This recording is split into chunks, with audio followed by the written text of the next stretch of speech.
Good morning, wherever you are on the planet that we have to call home, magnificent planet Earth. You are on a live game drive here in the wilds of the south, at least northeastern South Africa. There's a complicated thing for this time of the morning.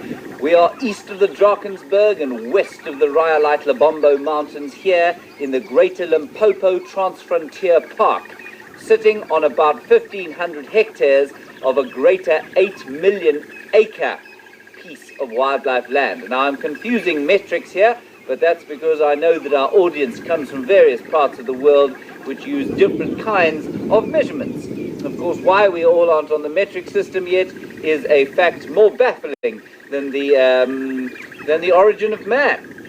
Now, you are on a live game drive safari. We do want to hear from you. Please remember that.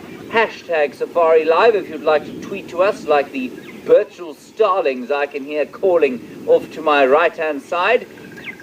Or if you're on the email, questions at wildearth.tv. My name is James Hendry. I look a little bit like Tom Sawyer today, sitting blissfully in this apple leaf tree with some torn shorts upon my person. On camera today we've got Bryan. Hello, Bryan. Hello, James. And in the final control room we have Tara and Louise. Wendy, you'll be pleased to know, for our regular viewers, Wendy is a vehicle, not in fact a person, more recalcitrant than any person I've ever met, is back and being harnessed for action. So with any luck we'll see her a bit later on during the drive. Otherwise it's me for 3 hours, I'm afraid. There was something else I had to tell you of vital importance. Oh yes, it's 17 degrees Celsius, apparently 63 degrees Fahrenheit. And so it's pretty warm. There's a lovely wind or breeze blowing from behind me. I suspect it's going to pick up into a bit of a wind. And off to your left-hand side, the sun has just peeped up over the horizon.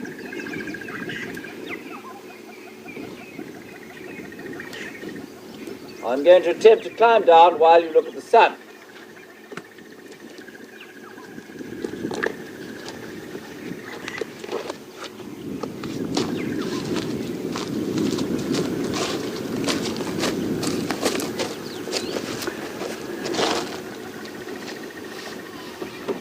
Magnificent sunrise, and just before the sun came up there was a spectacular little sliver of moon.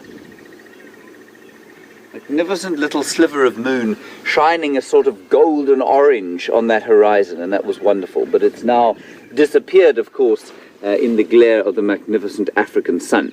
Right, now the first thing I would like you all to do, please, the last time I took a drive, which was 2 days ago in the morning, we did a screenshot of quarantine clearings, and the idea behind that was to just check how green things are becoming. So we're going to swing the camera around, have a look at quarantine clearings here. We're not in exactly the same place as we were last time, but we're only about 100 meters down the road. But the impression is the same. The grasses are the same. So just take a screenshot of that. Let me get out of frame. Are you ready? 1, 2, 3, snap. And again, 1, 2, 3, snap. So you can definitely already see that quarantine is becoming greener, as is everything else around. That apple leaf I was sitting in has failed so far to sprout new leaves, but I think they always are a little bit late. Very nicely, in fact, we've got a knobthorn in camp that has just sprouted brand new leaves, which is lovely to see. Right, the plan this morning is going to be to go towards Buffelshoek Dam, see if anything's crossed the northern boundary. If it hasn't, well, then that's just bad luck for us. We'll have a look what's at the dam. Brent Leo Smith swears blind he saw a purple banded sunbird there yesterday. No one here believes him, of course. I actually suspect he might be right. But we're going to go and see if we can't find that again.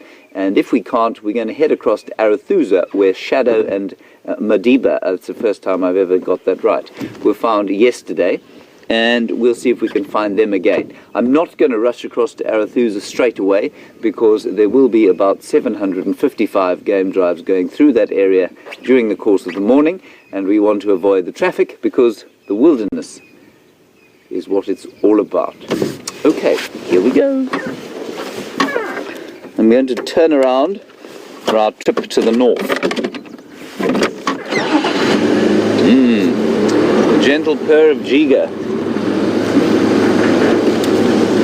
Sorry, Bryan. Let me go around this way.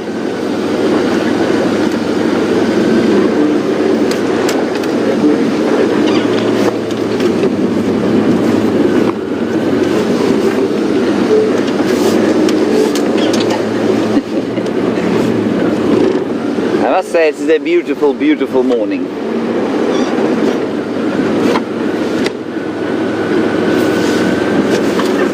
I was inspired to climb that tree by Bryan, who said, why don't you sit in the nook of that tree? And I thought, that looks like the spot for a young man to sit, so I thought, well, I shall ignore my 38 years, get up there and swing my legs as though resting on a riverbank like Tom Sawyer.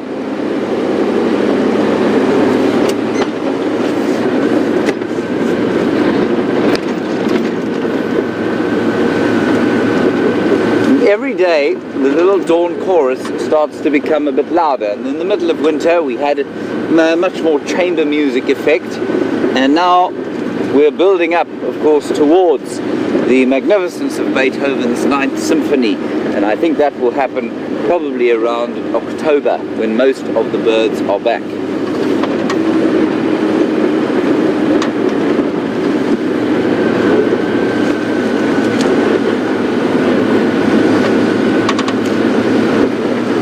I'm sorry for those of you who regret not being able to see me come down the tree because Bryan went to the sunset. Let me assure you, the elegance with which I came down that tree was not something that I would like anyone to see, I don't feel.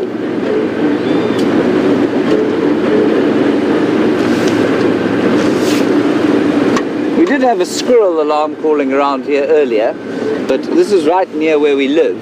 And that squirrel, as Viam likes to say, has been crying wolf for the last 3 weeks.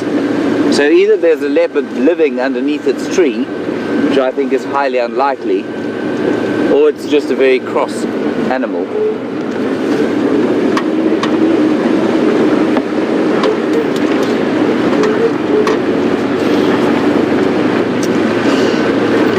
Now this kind of sort of windy, it was very hot yesterday.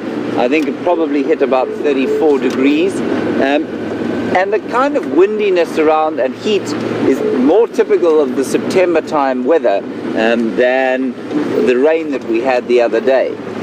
So normally what would happen is we wouldn't have had those 20 millimeters or 25 millimeters of rain, and it would just start to get windy and very hot.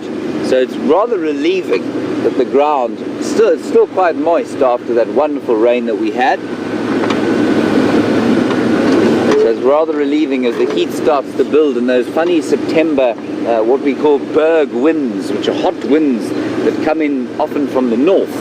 It's quite nice to have some moisture in the ground when they're here.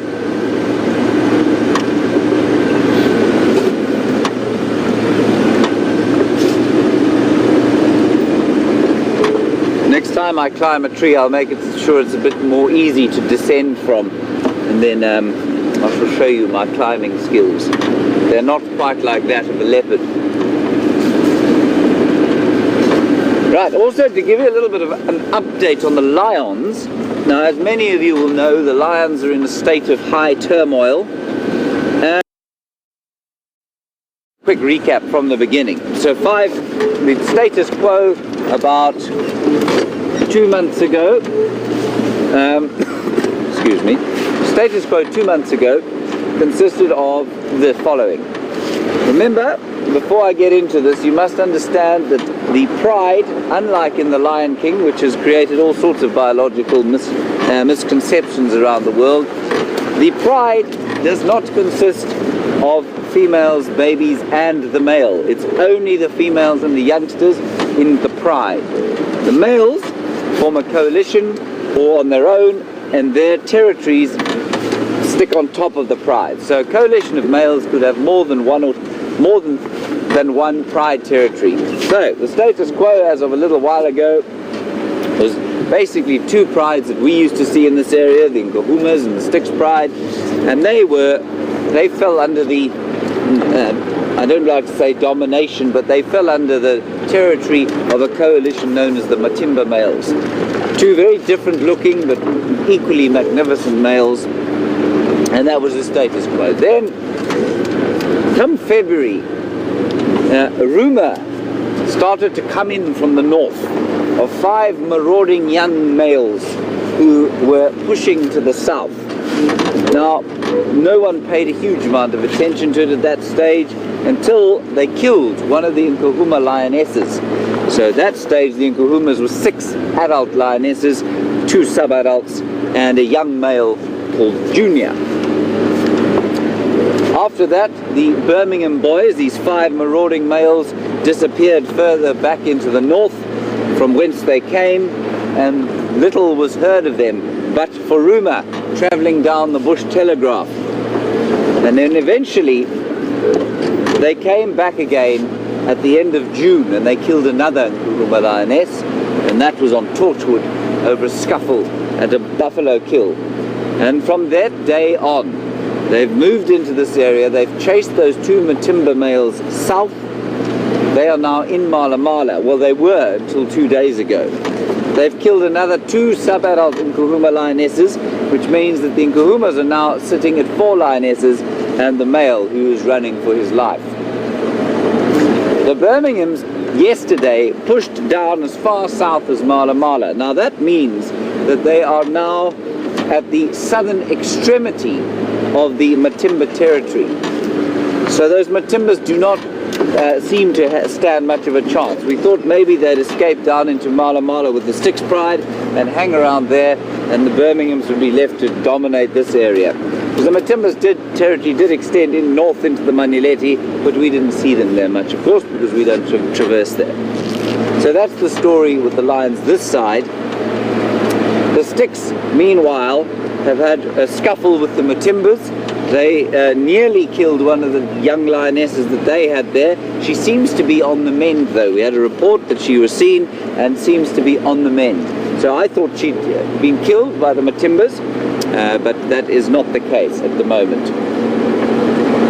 A couple of other prides around the place, but it becomes so complicated that I think even the Grand Chessmaster Gary Kasparov would struggle to understand the complexities of what's going on with the lions around here. So for the moment, let's just understand the Matimbas have been chased out, the Birmingham boys are flavour of the month, and the Nkuhumas are on the run north into the Manileti, and the Styx Pride are likewise doing the same to the south.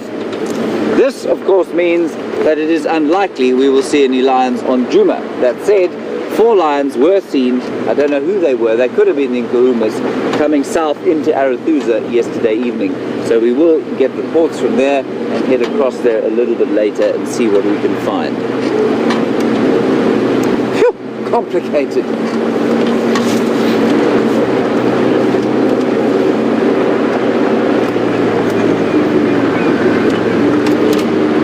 And apparently, I'm just getting a report now that it was, I think, the Nkuhuma lionesses in Arathusa last night.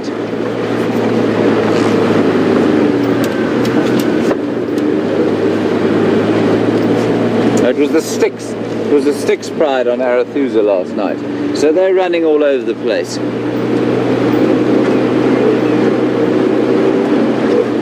I think it's going to be another scorcher today. Might even hit up to sort of 34, 36 degrees.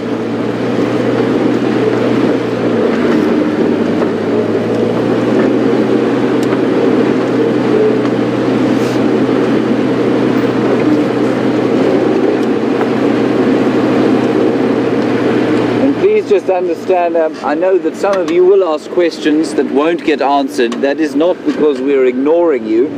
We are struggling a little bit at the moment with our radios, and so some of the questions are just not going to come through like they're supposed to.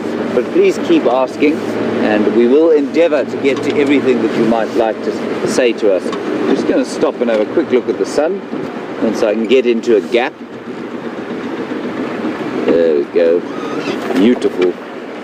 Now the horizon... Sorry, Brian, I planted parked on a slope. The horizon is that colour. it's that kind of smoky brown turned orange because of the smoke that's in the area. And the smoke, I will explain to you now. I'm just going to get a quick update on the radio from anybody else who might be mobile.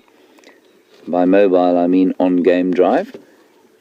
And let's see what else. Good morning, mobile stations.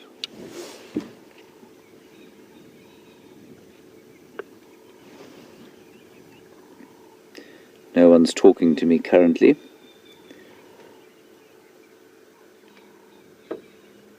So quite a quietish morning actually, and I think that's probably because of this wind.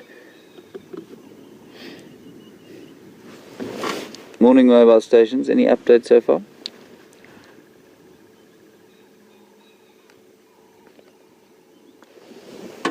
We'll keep trying.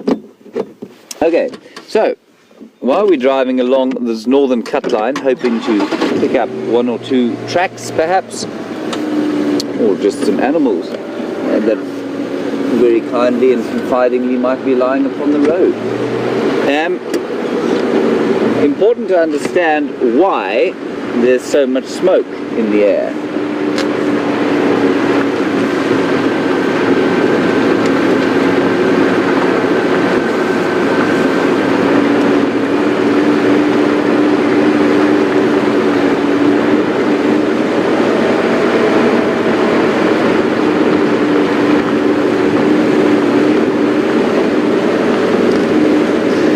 Before I get onto the smoke, an interesting thing that happened, and thanks to Bryan I actually understand what's going on with this, because I didn't know initially. Siberia, Zumi and Sandy in Indiana, you would like to know, you've read about one of the Investec pack of wild dogs that was killed yesterday, or found dead, and apparently killed by a snake bite. Now what's interesting is that Bryan, as I was walking past his room on my way to bathe myself this morning so that I might have the fresh visage that you see in front of you at the moment, said, "Oi, come in here." And he showed me a picture of this wild dog that apparently had been killed by a hemotoxic snake. Now a hemotoxic snake is something that poisons the blood, and eventually basically you hemorrhage internally from all over. It's a very unpleasant way to go. But what's very interesting about it is that to be bitten, there are only two hemotoxic snakes out here. One is called a vine snake and the other is called a tree snake or worm slung. Both of those snakes are very shy and retiring. They're back-fanged, which means that their fangs are not in the front of the mouth, they're in the back. And so it's quite difficult for them to bite things that are large, like a wild dog. Not so difficult for them to bite things like chameleons, which they like to eat. So I'm not really sure how it would have happened. I've only ever heard of one person being bitten by a worm slung, and it basically stood on the snake, and he didn't even notice the bite until he felt that the fangs going into his legs. Anyway, you've got time with a hemotoxic snake. He went off to hospital, but he then did have to have 3 blood transfusions, so it's extremely, extremely venomous, the worm slung and the vine snake. But for a dog to have been bitten, I don't know how it would have happened. I suspect it was almost a freak accident, where the dog was maybe it was a young dog that was playing, found the snake and was playing with it and didn't understand it, and somehow managed to get bitten. But I have seen somebody try and pick one of those snakes up, misidentifying it, and it just tried to get away. So, yeah, they're certainly not aggressive snakes at all, but very sad to have lost a wild dog to a worm slung or vine snake, hemotoxic venom. Thank you, Sandy and Siberia, for that, and thank you, Bryan.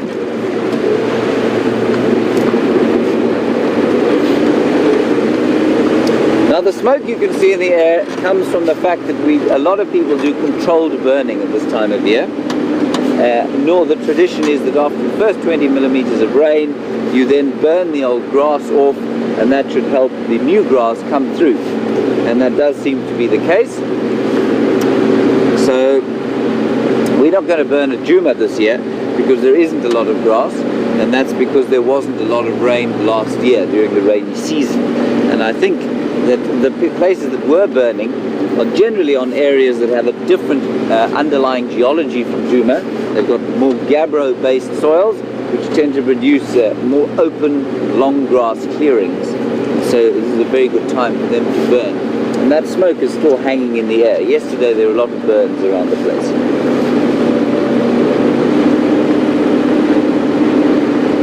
We don't tend to get the terrifying wild forest fires that you do in, say, North America or parts of Australia. I think parts of Europe also get them.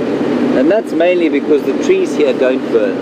Well, I mean, they do burn if you get them hot enough, but you have to have such a serious grass load to get them to burn that the trees very seldom create much of an issue here. Brownie, a little chilly this morning. On your feet. Brian's just wrapping a blankie around his feet. He's wearing summer shoes today. Bad idea.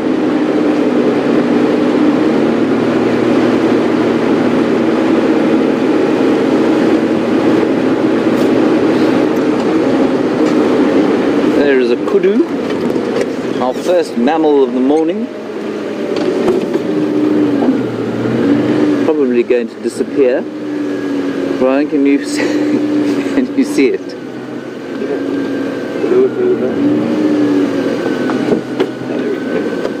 There's a female kudu. I doubt she's alone. Beautiful antelope, tended by the magnificent fork-tailed drongo. And we're just going to have a bit of a listen here and see what we can hear.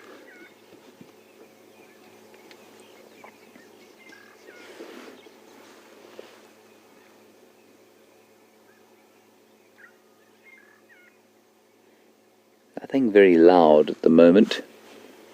Lots of francolins calling in the distance. Little fork-tailed drongo going. Some green emerald spotted wood doves. Ringneck doves, grey-headed sparrows.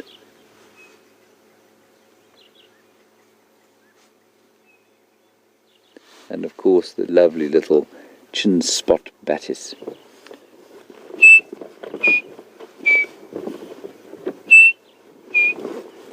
I'm going to show you a picture of the chin spot batis to show why he's called a batis.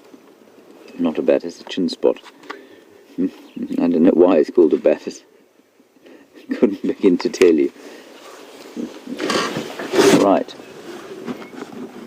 There's the chin-spotted batis. And unusually for a bird species, this one is named for the female. That's that one there. Because she's got a little spot on her, Bryan? On her chin. Correct, a spot on her chin. Chin-spot batis. Lots of little batises that you get. This is the only one we find here. You may, on the odd occasion, find a Cape batis. But, well, be probably about as believable as the purple-banded sunbird, which we're going to go and find. Check up on Brent Leo Smith's ornithology. Having seen the photograph, I think he's actually right. So just to recap, from yesterday, Brent went out and he was at Buffelshoek Dam, and he saw a purple-banded sunbird. Well, that's what he says is a purple-banded sunbird. Now, very easily confused with a Morocco sunbird, which is very common here. Purple-banded, according to my bird app, doesn't occur here, but according to Brent's book, it does occur here. So, we're not really sure. Sunbirds, for those of you who don't know, are basically Africa's equivalent to hummingbirds, which are found in the New World. Right, you are going to lose signal briefly as we go through this dip. So I apologize in advance for that.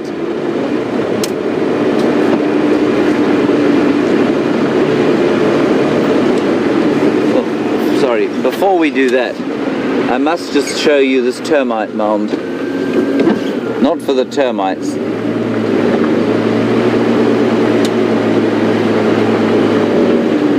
For the magnificent green that is starting to come out of it. You see the grass tufts starting to sprout their new green leaves.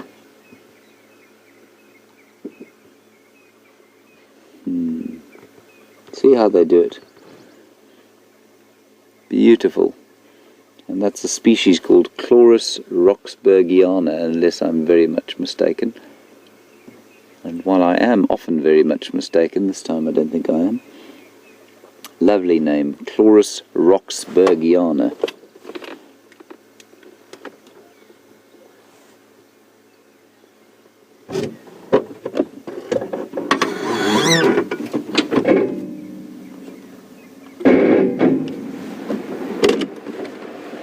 So a nice question, and I think a relevant one, from ex-Ranger in Tasmania. You want to know, if we don't get follow-up rain to this one that we had, the early rains, is it possible that this was a false spring? Well, I don't know what a false spring would be out here, but for the fact that, I mean, it's got hot and everything's flushed, so I think we're into proper spring. I do think, however, that it's quite possible that those rains we had are going to be the last we see for a little while. And by little while, I mean 2 months. I may be entirely wrong. I'm certainly not going to make a prediction again. I've ended up with more than a dozen eggs on my face with the predictions about the first rains. But I think you are right. It's unusually early, and so possibly not again for the next little while. You're going to lose us now.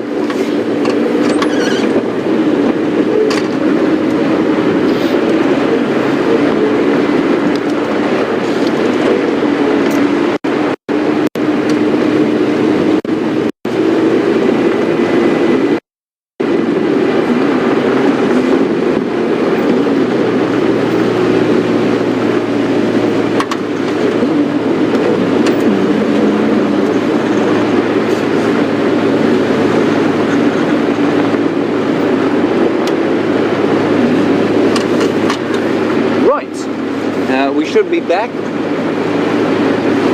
heading up due east towards the Biffleshoek Dam. No tracks coming in or out at this point.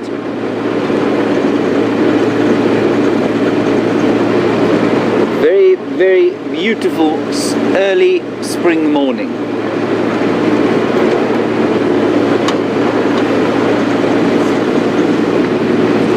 Nothing yet on the radio. I'm just going to try and make contact again.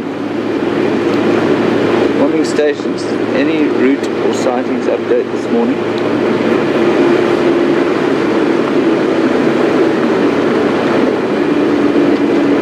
Nothing but a deathly silence.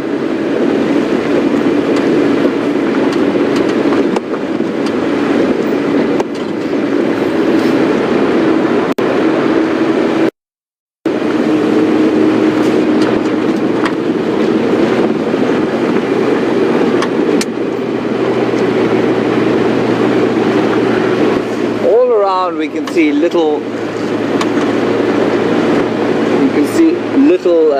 signs of spring,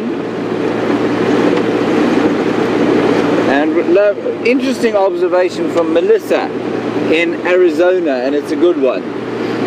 Melissa, you say, why are there no rocks here?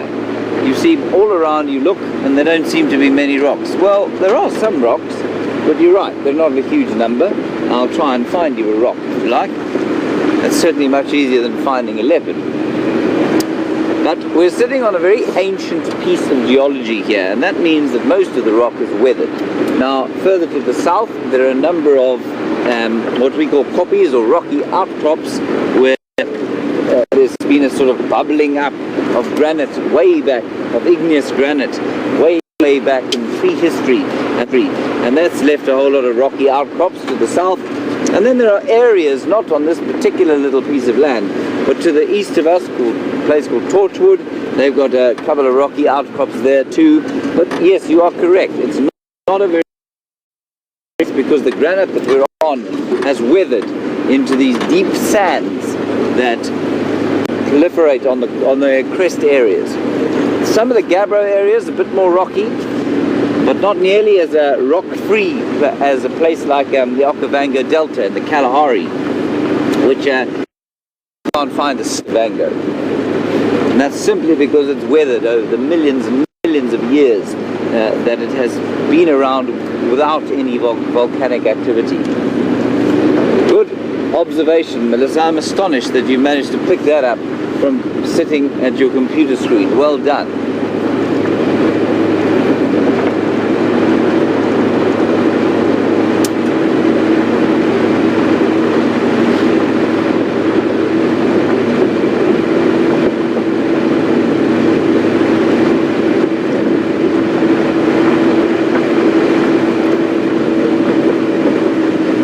Steamy evening last night, and by that I don't mean anything other than it was hot. lest I get myself into trouble. And I was very pleased. I was very pleased when the wind came up and cooled my room down. Bryan, stop laughing.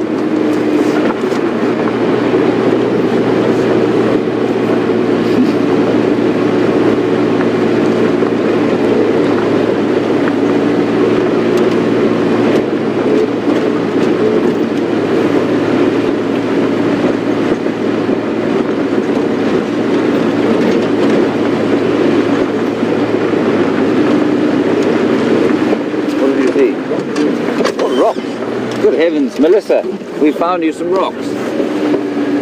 Well done, Bryan. Great spot. Look at that. Astonishing sighting. Let me alight from the vehicle quickly so that we can have a look at them.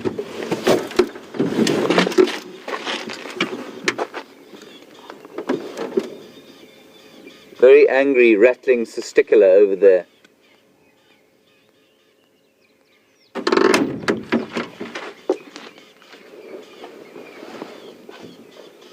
Melissa, here is a rock. This rock is possibly some form of granite that has not weathered. It's also probably got quite a lot of dolerite in it, and the dolerite seems not to weather as fast as the granite does.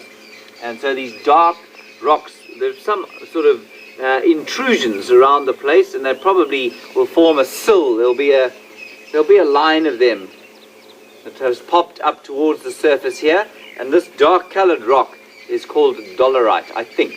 I'm not a great geologist, but I'm pretty sure that that's what it is. It's a good rock, Melissa. Excellent rock.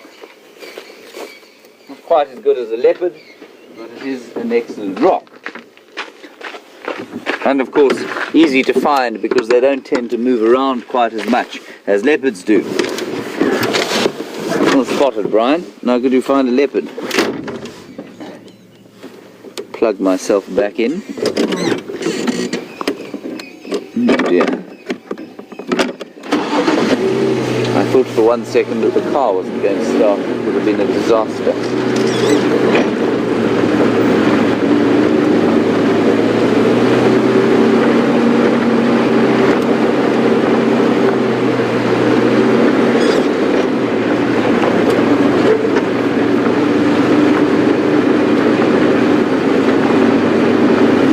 Right, we're now at the very northeastern corner of Djuma.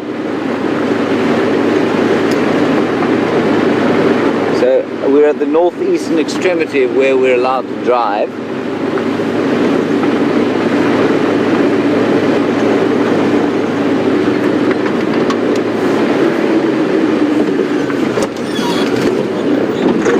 Tracks of hippopotamus.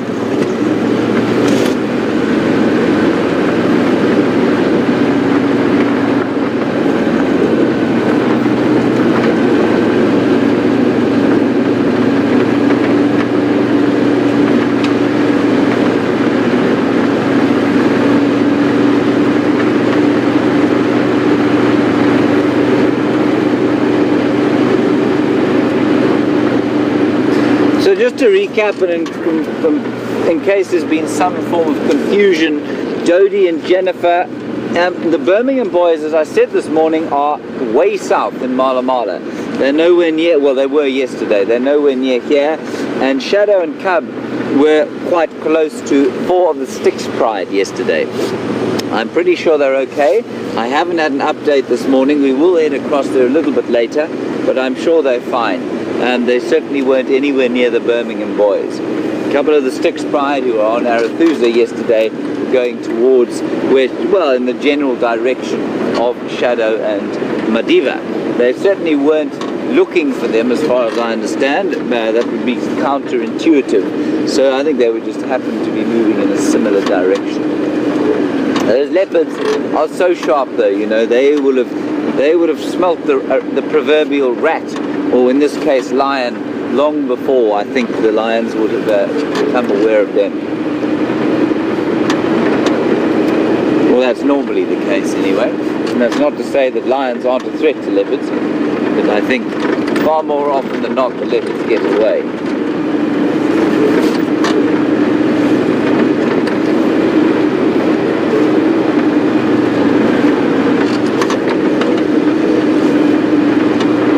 The far eastern boundary appears to be fairly mammal-free and indeed bird-free. Ah, there are some birds, Bryan. Oh, merciful heavens.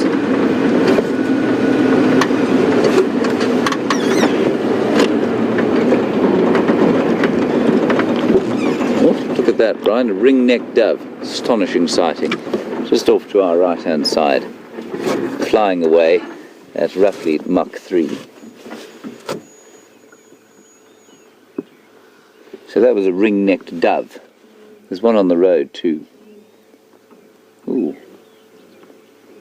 Let's just stop here a little while. There is a beautiful ring-necked dove on the road, but there's also a white-crowned shrike up in the tree to the left of it. 2 of them now.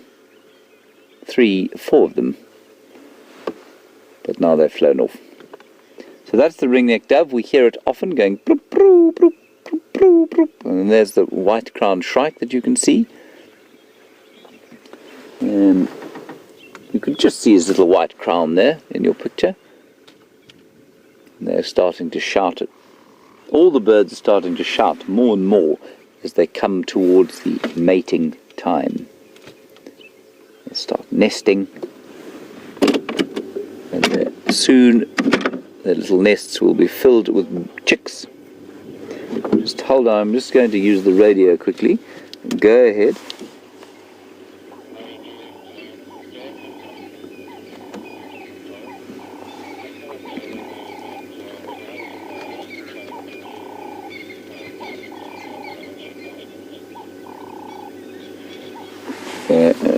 Craig, Jamie's not on drive, so I'm not sure how that's possible.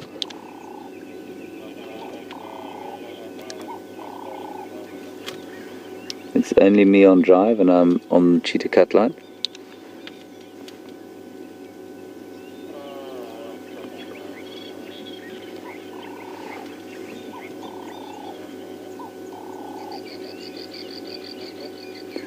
Copy that. If you wouldn't mind just relaying that to them so that we don't create an incident.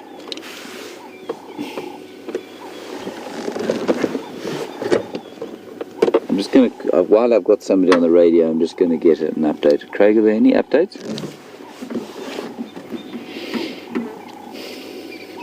I think he's moved channels already. Okay, here we go.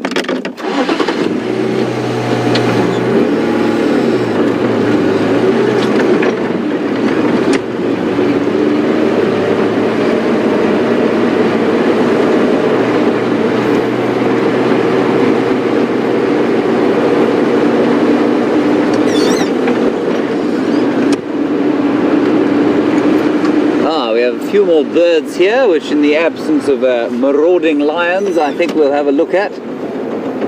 Well, that's not the only reason we'll have a look at them. They're beautiful little starlings, now hiding of course with great skill. Those are either Cape glossy starlings or lesser blue-eared glossy starlings, so called because they are glossy. But we'll only all know possibly from watching that the starlings that we get here are that beautiful blue colour, more easily coloured, more easy to see their colours when the sun's shining from the other direction. but they're all that kind of glossy green, purple and blue colour. But these particular ones have got bright yellow eyes. So that's how we know they're either cake glossy or greater blue-eared glossy starlings. Right, let us press upon. Also possibly on the highest point at the moment at Juma, and so it's always quite a nice spot to just take note of the altitude and inhale the gorgeous breeze that blows up to the top of the crests. Lovely smell, fresh smell in the air before the heat of the day begins.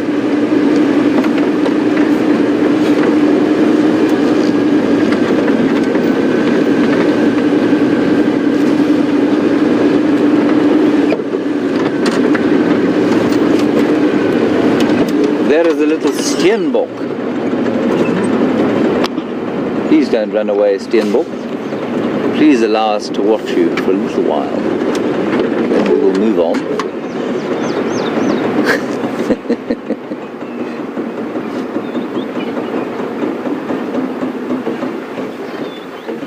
Very clever little steenbok. Loving, just really loving and relishing the new grass shoots that are popping out. Remember, a steenbok is something called a concentrate feeder, and that means that it has to eat very rich vegetation, otherwise it cannot maintain the energy that it needs to survive. So it eats fresh grass, a couple of, probably the odd rhizome, which is an underground stem of a grass.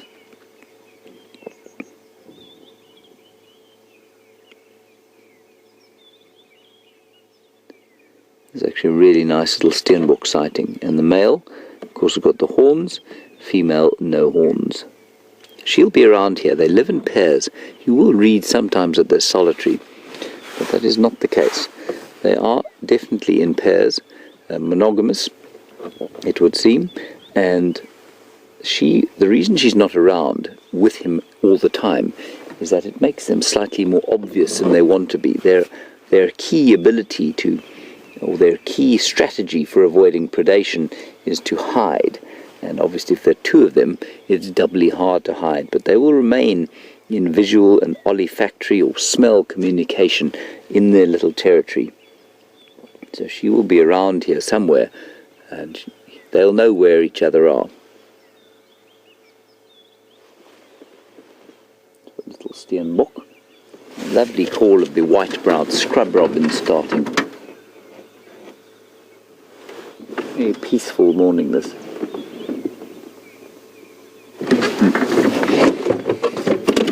Okay, soon we will turn to the west towards Buffelshoek Dam, see what is there.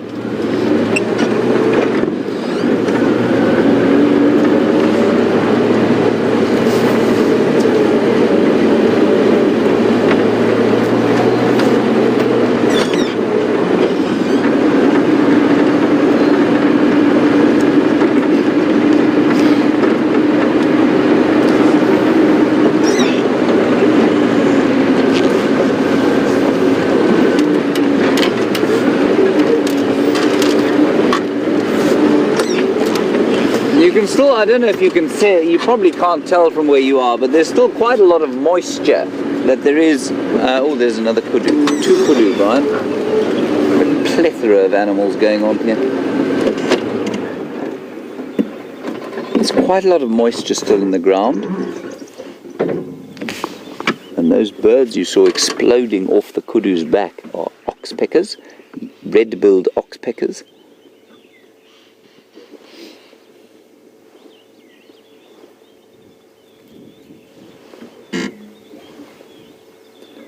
Also, look at them relishing that beautiful fresh leaves on the combretum trees. Try and roll a bit forward and see if we can't get a better view so that you're not staring at the tree. There we go. That, Bryan. Wasn't that nice of me? Huge ears like satellite dishes, picking up the sound.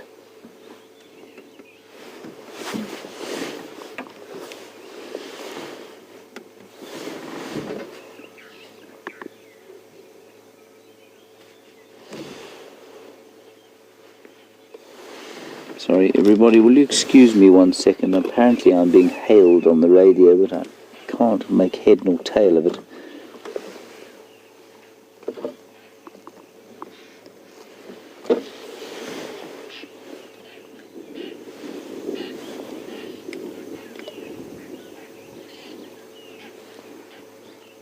Oh, look!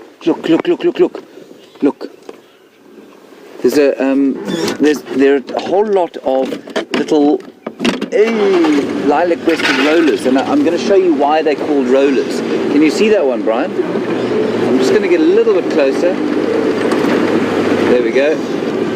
Right, now watch this. Watch that bird. I know it's but a speck, but watch him now. Is he too small?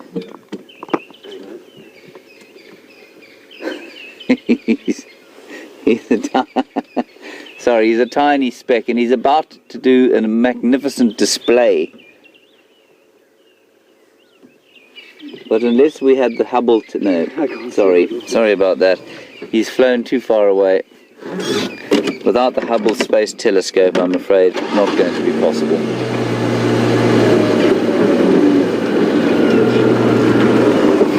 Sorry about that.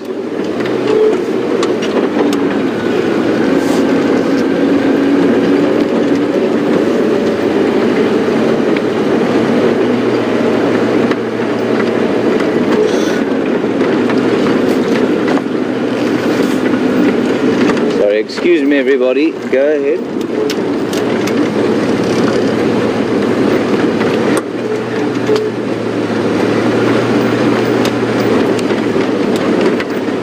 Go ahead. Our radios really are giving us a bit of trouble.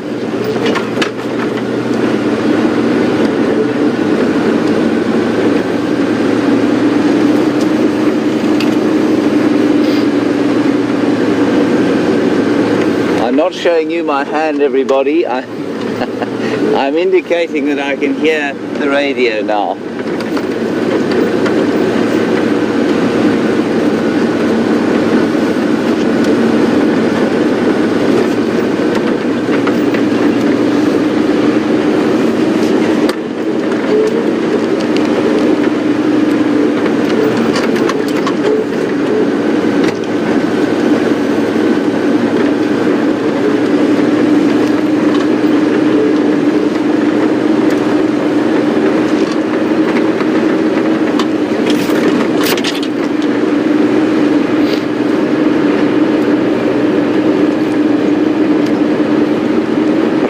Heading towards Buffelshoek Dam. Beastly little lilac-breasted roller flying so far away and doing his display out of sight.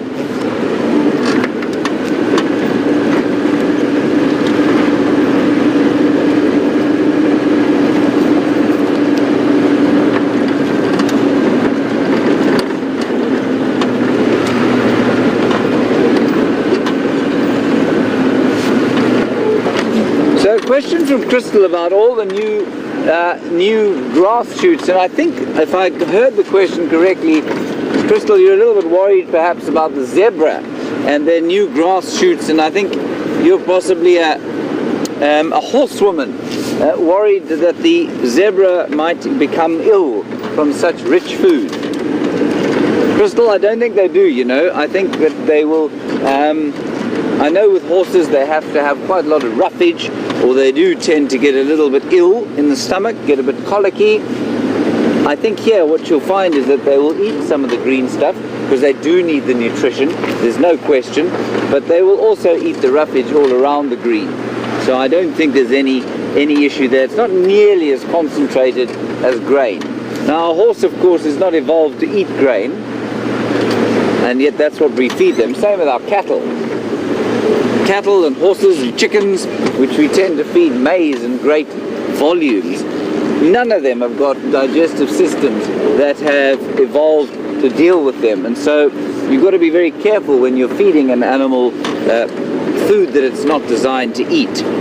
Whereas out here, Crystal, The zebras are perfectly adapted to eating whatever they can find in the bush.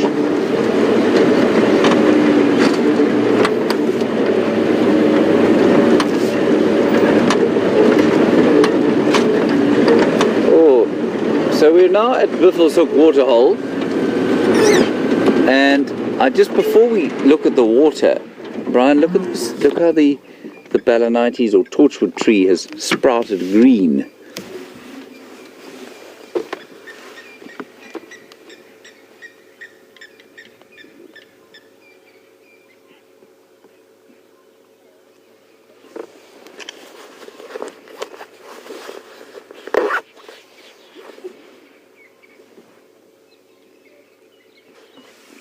And while we're looking at the red-billed buffalo weaver's nest there, question from Gail in Salem, Ohio, which sounds like an interesting place. I didn't know there was a Salem in Ohio. There seem to be many, many Salems around the world. Gail, you want to know when the village weavers are going to be back. The village weaver, for those of you who don't know, is a little little yellow bird that builds a special nest for its prospective wife. And they will be back, Gail, very shortly. I'm sure they're busily dressing themselves, getting their new plumage on, and soon they will be around and weaving their magnificent little nests. And for those of you who don't know, the village weaver is that bird there. Lovely yellow bird.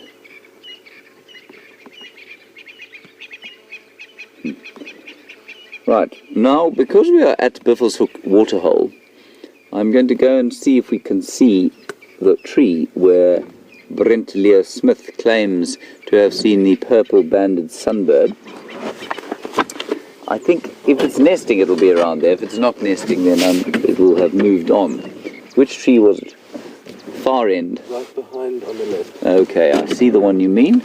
Let's go and have a look-see. There is nothing in the way of mammal life here that I can see. At Biffle's Hook, there are a couple of Egyptian gooses.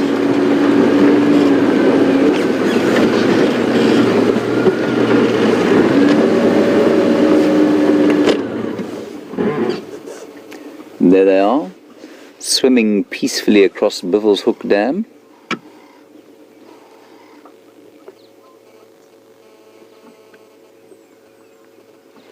Brian, can you hear that bird going?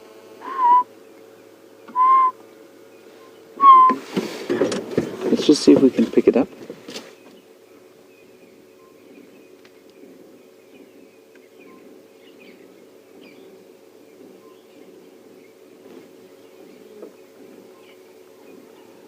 I think, everybody, that is a yellow-fronted tinker barbet, but it's either had a lot to drink or it's a bit confused because it's calling much more slowly than it would normally.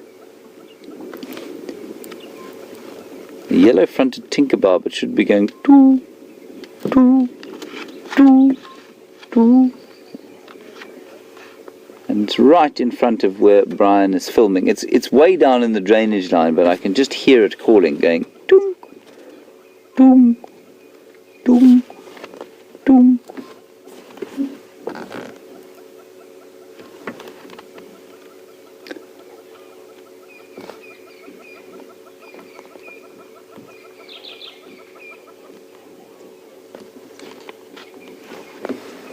No, it stopped calling now. I'll just quickly show you a picture of it. The yellow-fronted tinkerbird.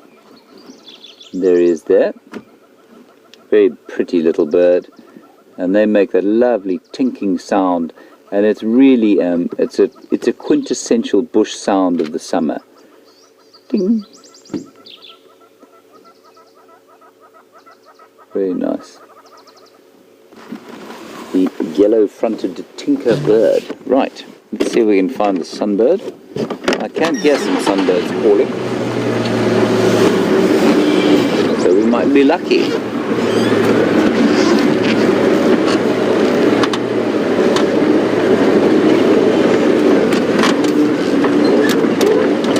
I'm going to get hold of all Aubrey. Aubrey has seen some lions too far from here, I'm afraid, where we can't go. But I'm just going to find out which lions they are. Aubrey, which animals are those?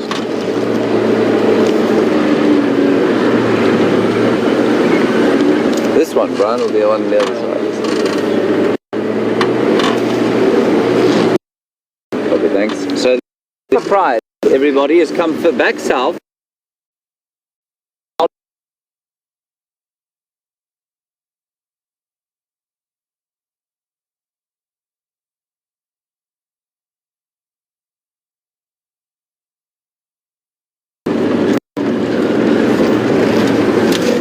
Stroke of luck.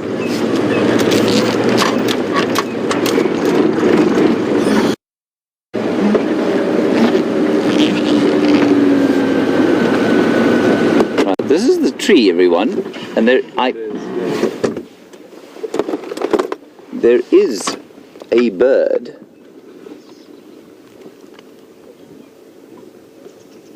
It's there, you know that. Well, there's at least a white-bellied sunbird in that tree. I'm going to go a little bit closer. You see it flitting around there? I'll be amazed. So they're drinking the nectar from the flowers on this Combretum herreriense, or russet bush willow tree. Oh, this can be a very frustrating activity, but there were definitely some sunbirds here. There, that one that you can hear going chip, chip, chip, chip, chip, is a sunbird.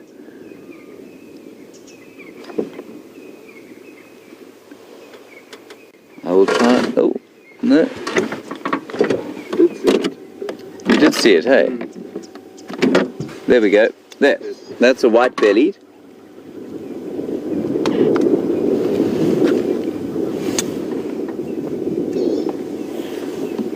Sorry, Craig, thanks for that. Just go again with the second update. It's a white-bellied sunbird, that one.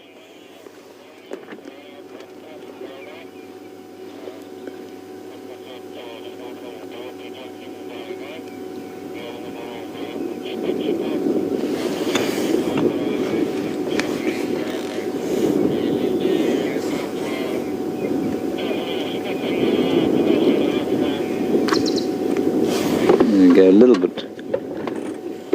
Copy, thanks. Going to go a little bit further along here, and I'm going to give you a lion update, which is quite interesting. Unfortunately, nothing we can see. You got one in there, Bryan?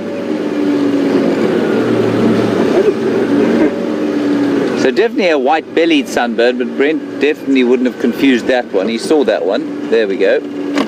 That's a white-bellied flying away. There it is. No, that is a southern black tit. No, it's not, it's a puffback. Puffback shrike. I'm afraid you can't see that. Okay, we're not going to hang around here because you'll go mad trying to look through your computer screen. Okay, never mind. Right, now, quickly, before I reverse out of here, and lest I should clean off this rather precarious damn wall and leave you before you can get the update. The 4 Birmingham males are now to the east of us on Torchwood. There is one further south of that on Chitwa, which is to the south. And we think that the Styx pride are now on Hoffman's. So unfortunately we are surrounded by lions, but none of them anywhere where we're allowed to go at the moment. This is not necessarily a bad thing though, because it does mean that the center of all of this action is Djuma. It's a fairly empty center of action at the moment, but it does mean that we might be able to see some action here fairly soon. So, to summarize, 4 Nkahumas to the north of us, 4 Styx pride to the south of us, 1 big Birmingham male to the south there, and 4 to the east. Now, it's not unusual. There's a saddle-billed stork, Bryan. It's not unusual for lion coalitions to mix like that, and the reason, at least to split like that, and the reason is that one of them is definitely older than the other 4, and I think that that's why he spends quite a lot of time on his own. Anyway, that's the lion update. we'll see what else we can find. It won't be lions this morning, though, I'm afraid. Beautiful saddle-billed stork there. I'm just going to disrobe slightly. It's getting quite warm.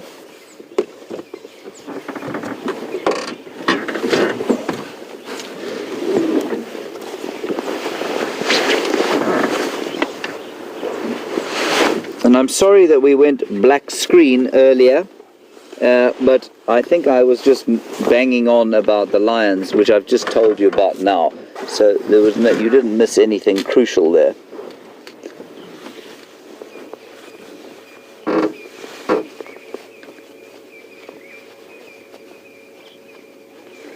Okay. Beautiful. Oh, look, he's caught a little fish.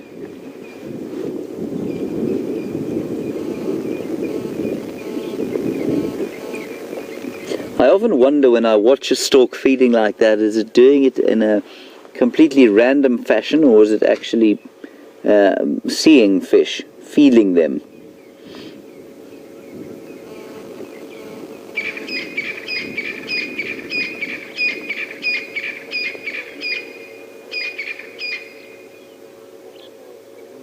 There we go. Probably a little tilapia.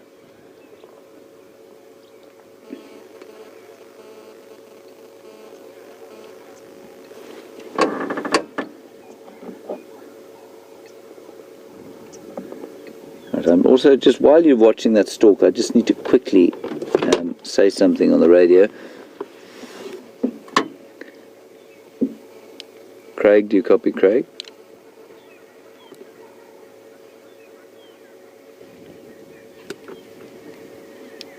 Craig, do you copy Craig?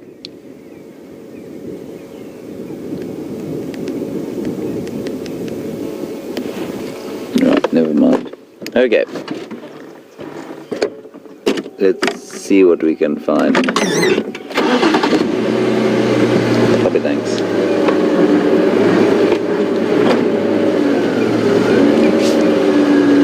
Beautiful, beautiful morning. So that tree that we were trying to see the sunbirds in there was entirely free of any kind of flowers until about 3 days ago. And now it's just flush, full with little combretum flowers. They're not particularly impressive flowers, unless you happen to be a sunbird.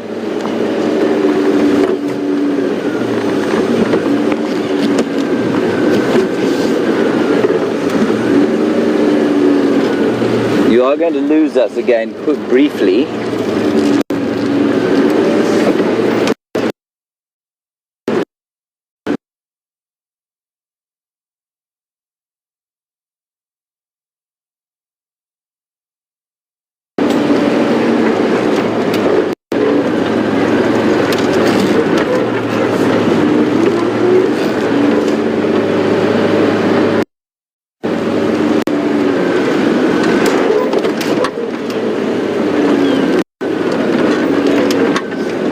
Now, interesting question from Lisa about the weaver's nests, and do other birds use them? Perhaps those, you mean those red-billed buffalo weaver's nests?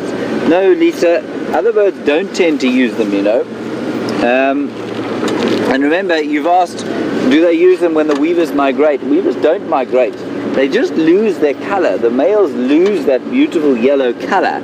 And when they lose that beautiful yellow color, of course, they just become unnoticeable. They become very brown, and during the winter time, they're very inconspicuous. So it looks like they've migrated away, but they haven't. They've just lost their winter plumage, at least their summer plumage. Same with birds like the widers with the long tails. They also lose their tails during the winter time. I fear I've taken my jersey off too early.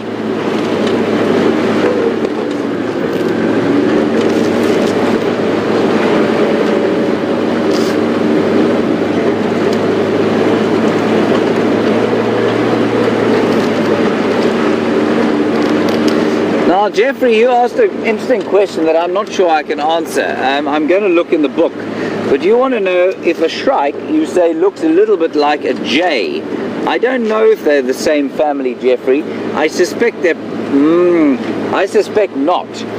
But they may well be a related family. And I suspect not simply because the New World birds are often not closely related to the Old World birds, because they're separated, of course, by the Atlantic on one side and the Pacific on the other.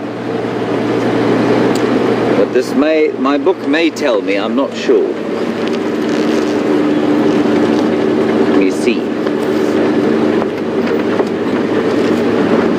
I'll try not to wrap this Land Rover around a knobthorn tree while I'm looking.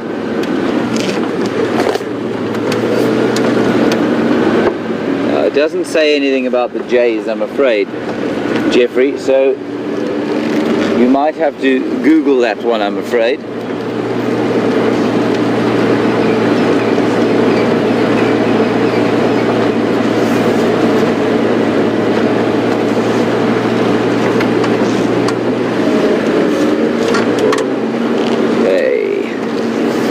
So we've come to the northeast, checked around here. Our plan is going to be now to head down to the south and then possibly west along the southern boundary and into Arathusa to see what we can spot there. I'm pretty sure unless there's some nomadic lions, it's not going to be any lions.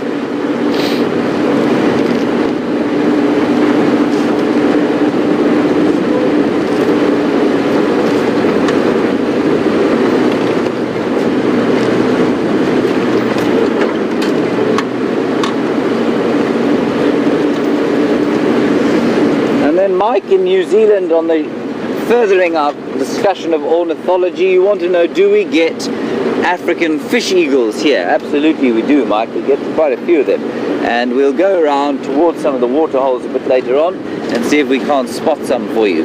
Definitely, African fish eagles are here. Look very like the American bald eagle, for those who don't know. Same genus as far as I understand. And similar sort of strategy, but smaller than the American bald eagle though.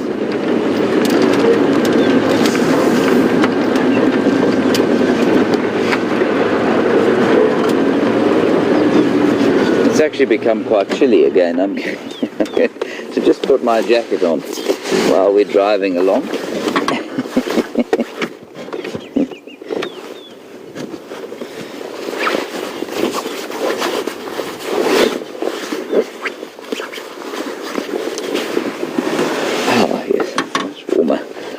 Still going to be very hot today though.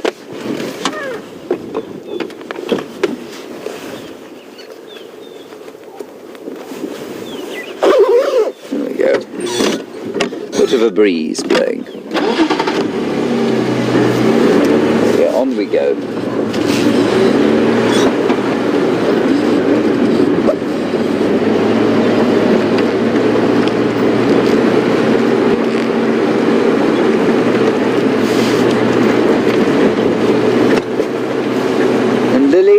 You want to know how I learnt about bird calls? Was it part of my training? Well, it was a bit part of my training, but it's just experience, you know. Learning bird calls is simply a question of spending time in the bush, and I mean, you need to, if you can get hold of recordings of birds, and that's great. These days, of course, we get wonderful bird apps on our phones, which have, so it's very easy to, if you see a bird, to just play its call, which is wonderful. In the old days, of course, on a CD, you'd have a CD that had 600 bird calls on it, and trying to fossick through it just to find the right one just made the process deeply painful. But these days it's pretty easy. The best way is to just come out here with a pair of binoculars, and when you hear a bird calling, you find it, and then you don't forget it. Once you do it that way, you don't forget.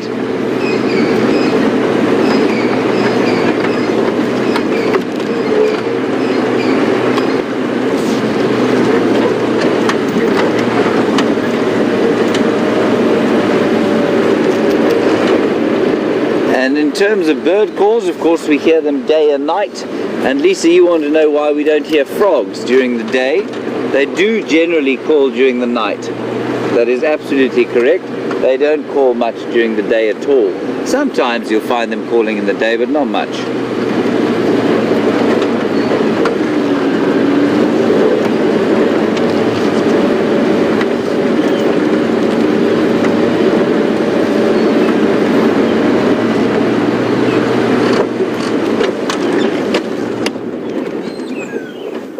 Two beautiful little red-billed hornbills. I think possibly in the process of a courting display. One of them gave the other a present, which she then dropped on the floor, rejected out of hand, and that's why the male is sitting there looking a little bit ashamed.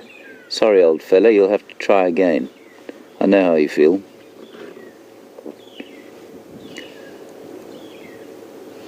And their breeding, of course, is massively entertaining. Well, not entertaining, it's just astonishing. They go into a tree hole. He blocks up the hole. She then basically becomes entirely naked. She sheds all of her feathers. And he blocks her into the hole and feeds her while she lays the eggs, incubates them, and then by the time the chicks have hatched, she's got her feathers back, and she climbs out. They re-mud it up and feed the chicks through a tiny little hole like that until they're ready to fledge. It's a really clever sort of breeding strategy.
Down into the Eastern Cape Highlands. So Carol, in a roundabout way, I can't really tell you what my favourite is, but to say that there are lots of magnificent places that I really enjoy.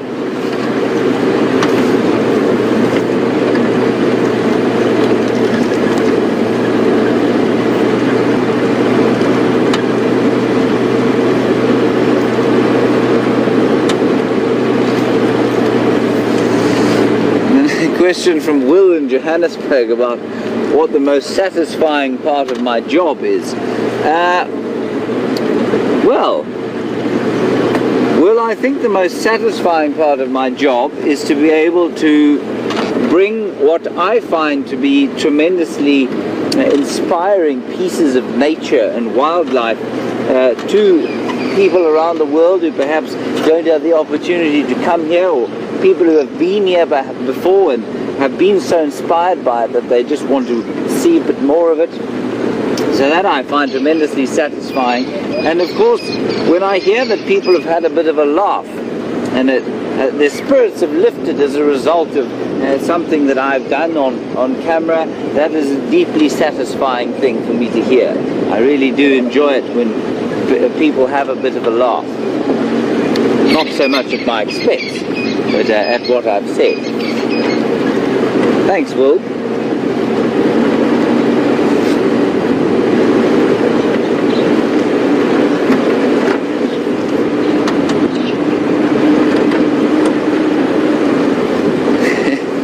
So the breeze continues to blow.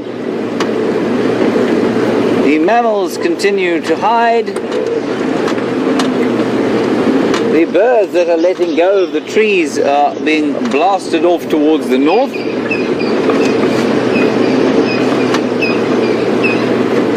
But the spring is now in full swing. You like that rhyme there, Bryan?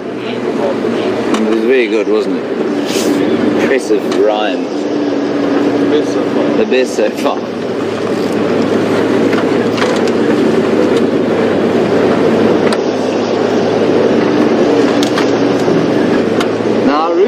live in Pennsylvania, where I believe that termites are probably a bit of an issue for you in your house, and well, if you've built out of timber, which I think a lot of Americans do.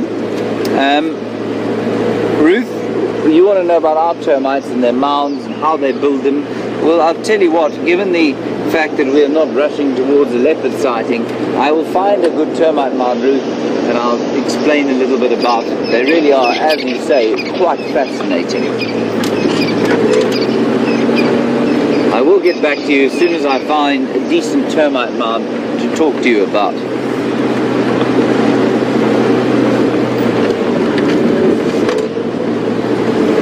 What have we here, Bryan?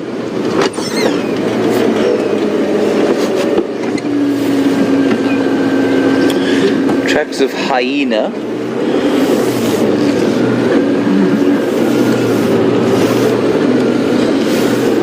We're now back out on the eastern cut line.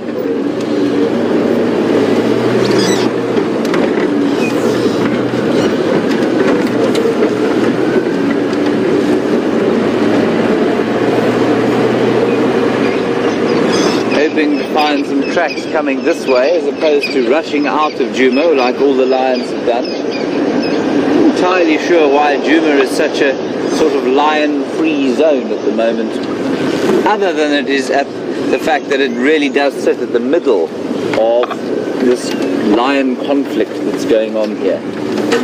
Right, Ruth, there be a proper sized termite mound.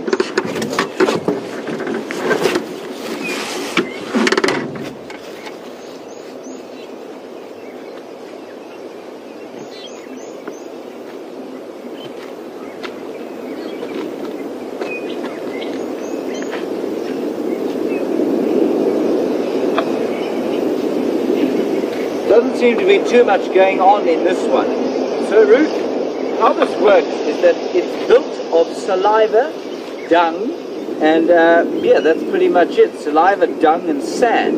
And that is how a termite builds this mound. There are millions of them inside an active mound. I was just testing there to see if there was any heat coming out of that chimney, because that would indicate that this one is active. I don't think it's inactive. I think there'd be a lot more grass and vegetation on it were it inactive. So the termites are probably just further under the ground than they would be if it was perhaps a little warmer, I'm guessing. And it's just a mound of saliva, dung, and sand. And underneath it, there are two crucial things. The first is the royal chamber, which contains the queen, who's about that long. Termite is that long. She looks like a sort of sea slug, a big billowing abdomen that is constantly producing eggs, about 25,000 of them every day, so that's quite a lot of eggs. And then her head is the same size as a normal termite's. And then in that chamber, of course, is the male, the king, who's about that big, and his job is to satisfy the needs, of course, of the female so that she might produce 25,000 eggs a day. He's a busy man. And then the other crucial part of this termite mound is the fungus garden. Now this is called a fungus growing termite, and the fungus garden is what allows the termites to survive. Without the fungus garden they couldn't survive. So what they do is they plant fungus spores on their dung, and that then creates this garden. And they then bring dry and dead material into those fungus gardens, and the fungus collects on that on the dry vegetation, and they then eat the fungus, as far as I understand it. Now, the reason they do that is because they lack the digestive enzymes to derive nutrition from lignin and cellulose, which is the structural material that is in all plants. And there are not very many organisms that actually have the enzymes, the cellulase, to be able to digest cellulose and lignin. And termites, there's some species of termites that do have it, but many don't. Many employ the same methods as herbivores or mammal herbivores, and they have, they've got bacteria, special gut bacteria that help them to digest. And that's what goes on there. And then, of course, with these ones, they don't have the bacteria so much. They use the fungus in order to derive nutrition from the lignin and cellulose. So Ruth, in Pennsylvania, that's how it works.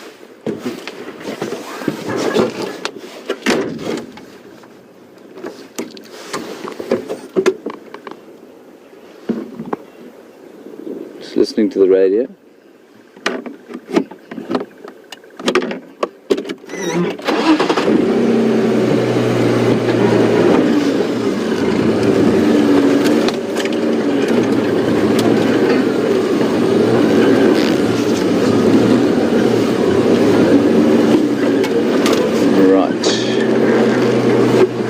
Go.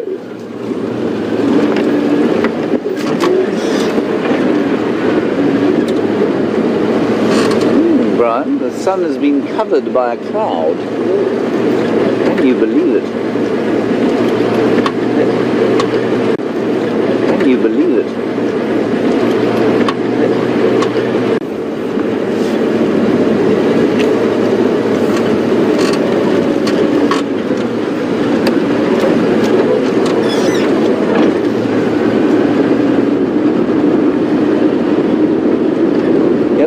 Picking up.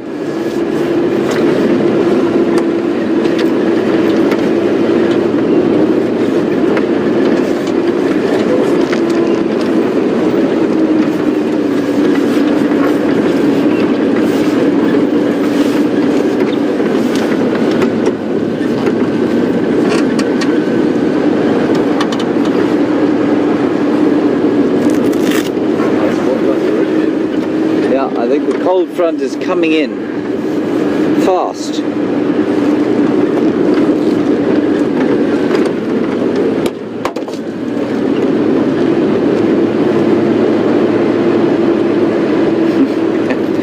It's certainly coming in a lot faster than the mammals.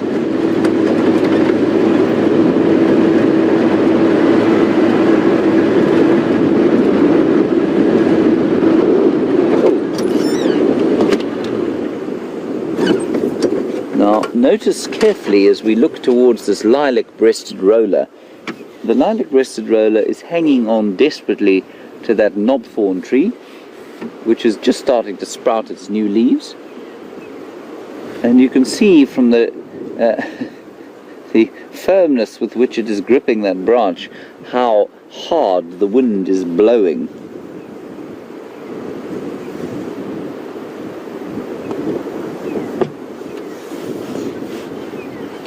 And just above it, just above there, is a little ant nest.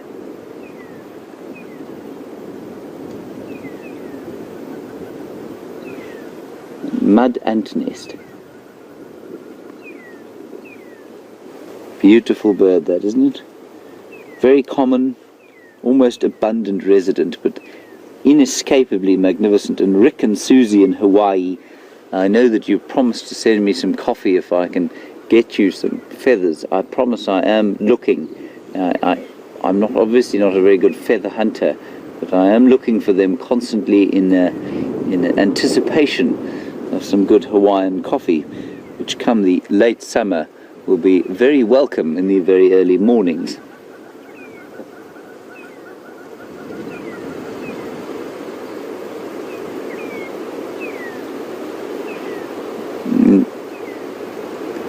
As I've said, that little ball just above the roller is an ant nest, as far as I can work it out. Now, I looked in my insect book the other day and I couldn't find any ants that make those mud nests, so I'm not sure which ant it is, but I will try and find out at some stage.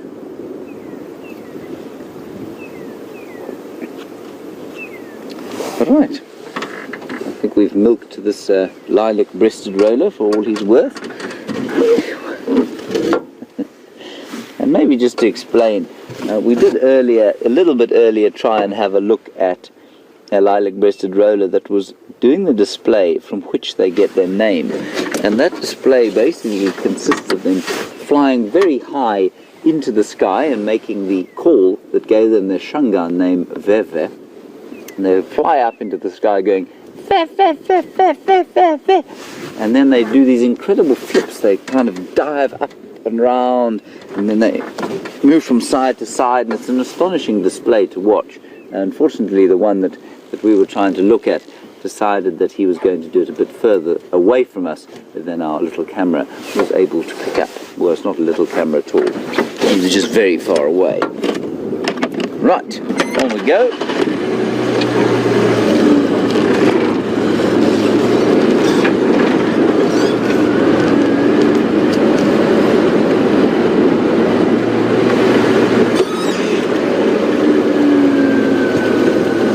Thank you, Siberia and Karen. You say there's a breeding herd of elephants somewhere near Juma Waterhole. I think we will probably go and have a look. I just want to show you though. I'm going to try and show you here. I don't know if you're going to pick it up though. There's some lion tracks on the road here. I think they're from the Birminghams, who have then gone into Torchwood. Yeah, I will try and find you an obvious one, but they've obviously come up here out of Mala Mala. Mala Mala's 2 farms to the south of us. They've come out up this cut line, and unfortunately they've turned right instead of left. And they're just over here inside Torchwood.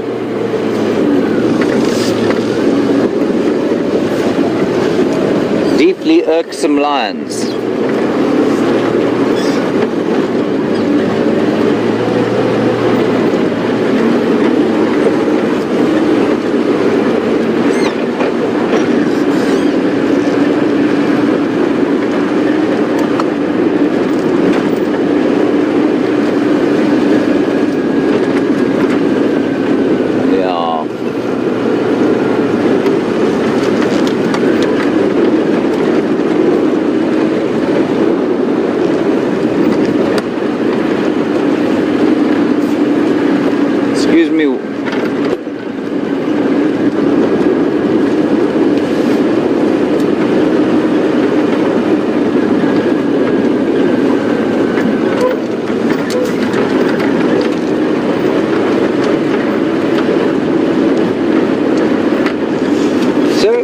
Chatting a little bit about hornbills, red-billed hornbills, and when they go into nests and the female becomes naked and is basically defenseless inside the nest. And Brenda, you want to know what do they do for defense? Brenda, they are vulnerable, like you say, but because the hole is closed up by mud and it's got a very tiny little hole in it through which the male feeds the female, it's a pretty safe hidey hole. So she can't actually defend herself but through the use of her beak. But I think snakes would really struggle to break through that mud. Then, the other thing they do, quite interestingly, is that they often impact millipede shells or millipedes into the mud that closes up the hole. Now, millipedes, of course, are highly toxic to most animals. I know that civets and scorpions can sometimes eat them. But to many animals, they are toxic. They contain cyanide, which, as we all know, is not a very clever thing to eat. And cyanide then infuses the mud around the tree hole. And so it's a very clever way of deterring predators. Very good question, Brenda. Thank you.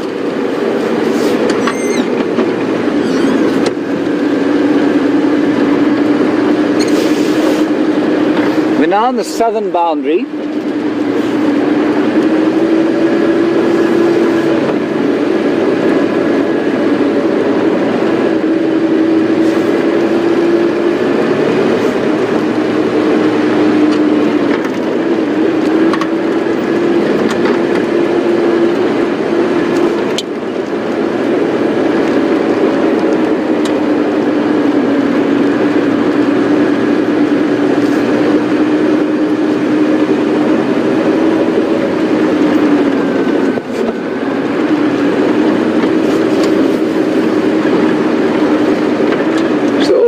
Around the world, when the rains come, of course the frogs start to call, and they're found in great abundance in many parts of the world. And a frog is often an excellent, or the amphibian diversity is often an excellent way to tell the condition or the health of an ecosystem. And some of those frogs are obviously toxic. And like Anna Marie in New Jersey has pointed out, there are toxic ones in Australia, and especially in South America, I believe there's some extremely toxic frogs.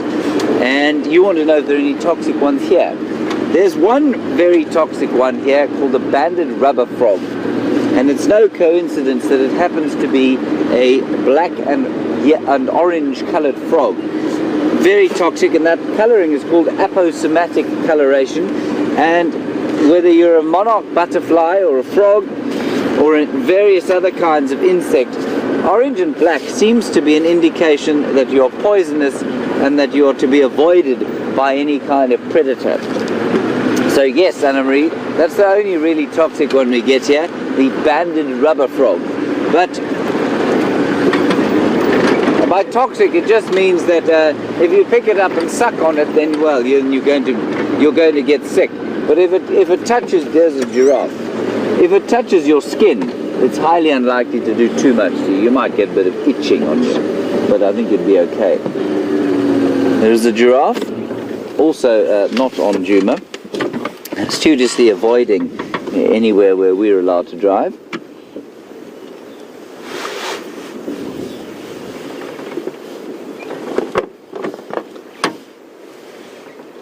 Beautiful young male giraffe, I think. Not that young.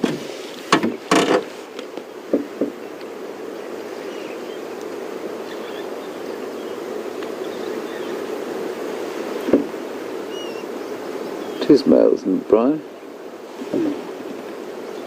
Yes, it is. I've confirmed. It is a bull giraffe, enjoying the fresh shoots of the summer, like all of the herbivores are at the moment. Just going to find you a picture of the banded rubber frog.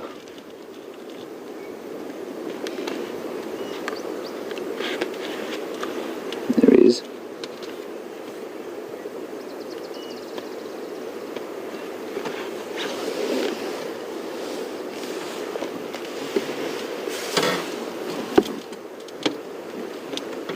I'll just show you a quick picture of the banded rubber frog.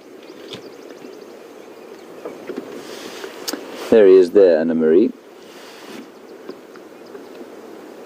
Now, many frogs and many toads will secrete a toxic substance, but very few of them are particularly harmful to us. They may cause different kinds of vague effects, but not too much. Certainly, if dogs pick up some, here we go. If dogs pick up some toads, they can end up frothing at the mouth quite badly because of and that just makes them spit them out. It doesn't generally hurt the dogs. And so they all do secrete some kind of substance, but that's the only really toxic one. And interestingly, if you find something like, say, a brown-hooded kingfisher that's caught a frog, it will bash it with its beak against the branches, and that seemingly is to get rid of the toxins before it then swallows the frog.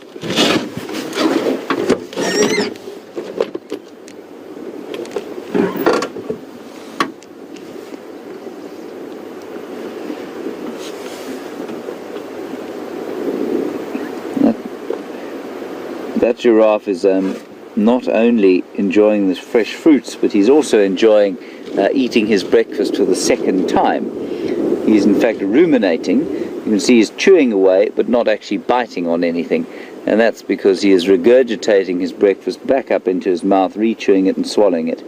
And every time I see this, I'm extremely grateful that I was not born a ruminant. Aren't you glad, Bryan, that you've only had to have your breakfast once? Well, depends on the breakfast. I suppose it does.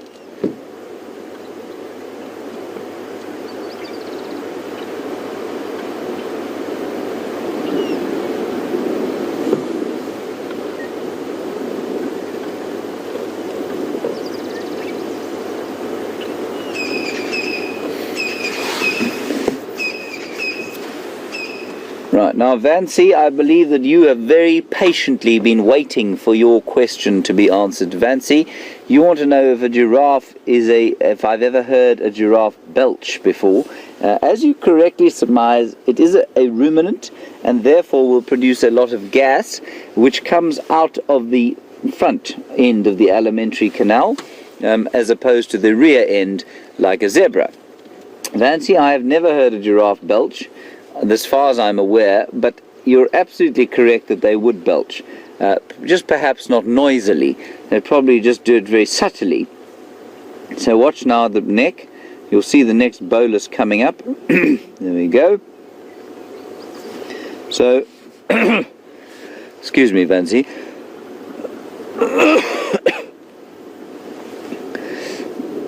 Vancy, a giraffe absolutely will belch, but probably very quietly, in a polite manner, as befitting one of their regal grace and stature. Yeah.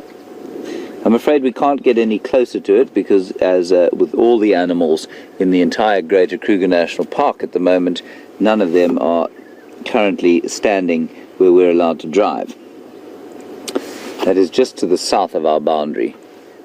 And as you can see, there are no fences, of course. It's just boundaries that we aren't allowed to cross with our human property laws.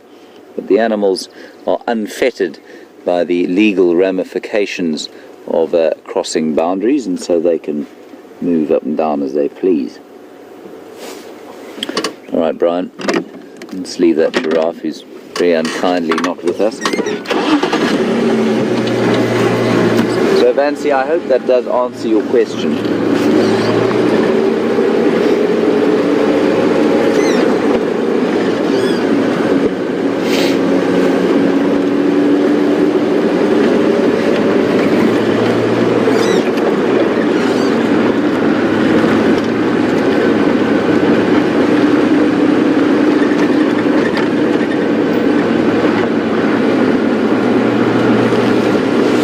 An area called Twin Dams now. Sometimes there is action, not today.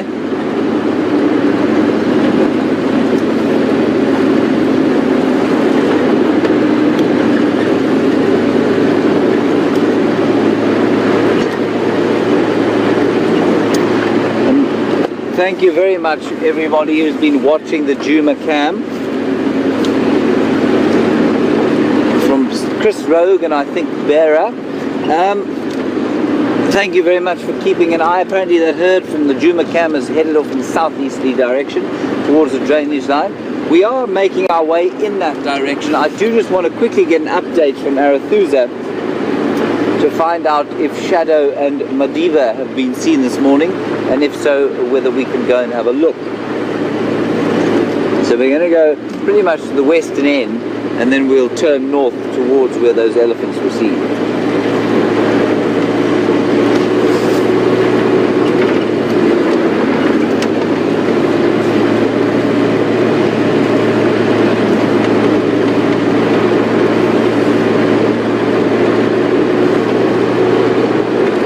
Right, excuse me on the radio. I will try and hail them now, see if we can't get any sort of an update.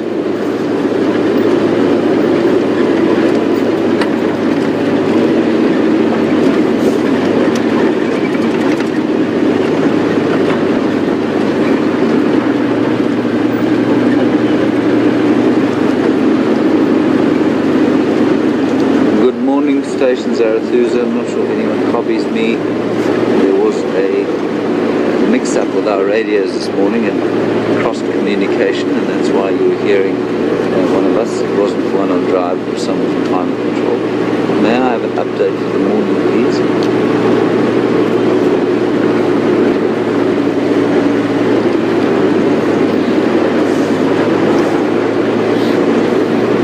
They seem to be a bit close. Oh, did you see that, Bryan? Squirrel went into that termite mound.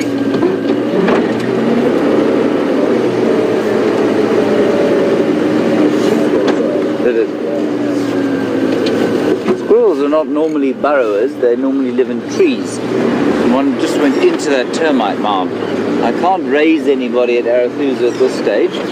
We'll try a little bit closer.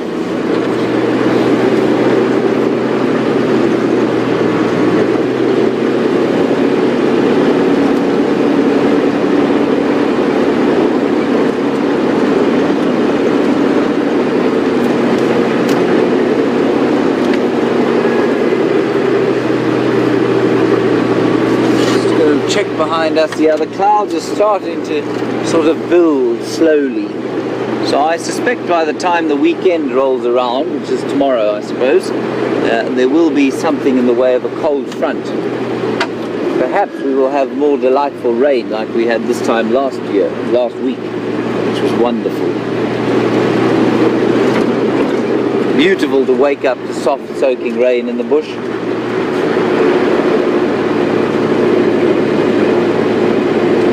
Now apparently the Styx Pride yesterday, they crossed out of Arethusa onto Vuyatela or Juma and then crossed south into this property to the south of us.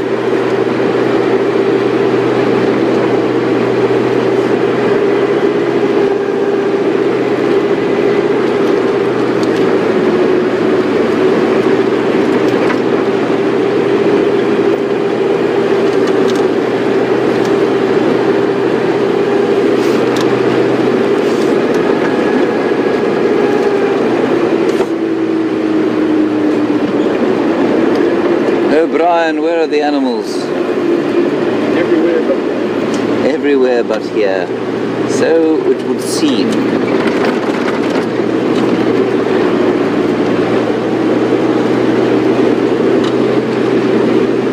There is a zebra, Bryan, on top of a termite mound. Look at that. That is magnificent to see. Gee whiz. Look at that, everyone. Them sitting on top of the termite mound. Now, this is not uncommon. Well, it's uncommon to see, but I don't think it probably is uncommon behavior. They are doing it, of course, because the nutritional content of the grass on top of a termite mound is much higher than it is anywhere else, and that's because of the dung. As Ruth from Pennsylvania asked about how they make the termite mounds, it of course is made of dung and saliva and sand, so the fertilizer, basically natural fertilizer that those termite mounds are made of, creates conditions where the grasses are tremendously nutritious.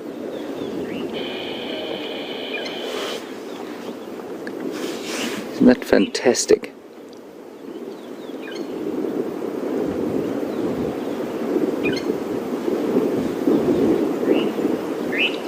Comes another one up the other side. This is really lovely to see.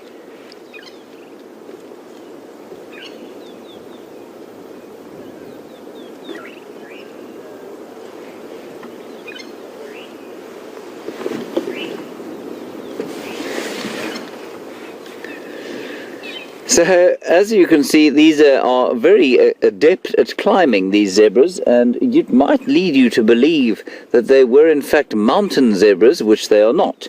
They are plains zebras, but we do get two other species of zebra in southern Africa. One is the Hartmann's mountain zebra, and the other is the Cape mountain zebra.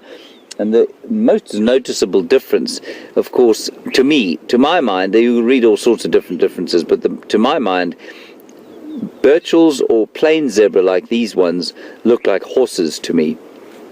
I find that the mountain zebras tend to look much more donkey-like than they do horse-like, and they've got slightly more bowed backs. They're actually a bit bigger, I suppose, which isn't very donkey-like, but they're a bit bigger, got longer ears.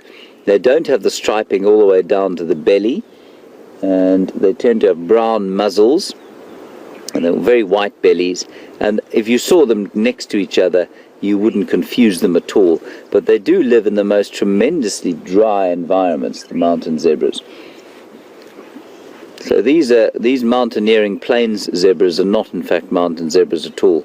They're just very adept at climbing onto termite mounds.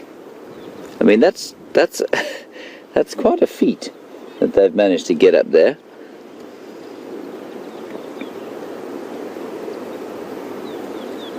And interesting also that the grass is very clearly tastes better up there than it does down below. And I will try at some stage to taste the difference between non-termite mound grass and termite mound grass and see if I can taste the difference.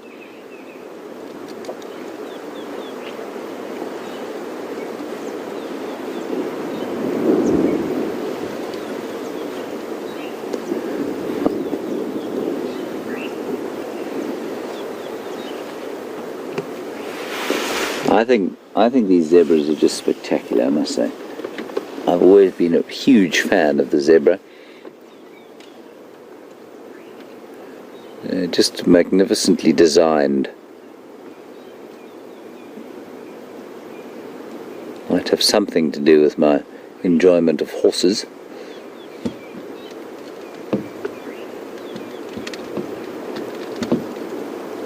You can see the trees just behind those zebras are really starting to move now as this wind starts to pick up.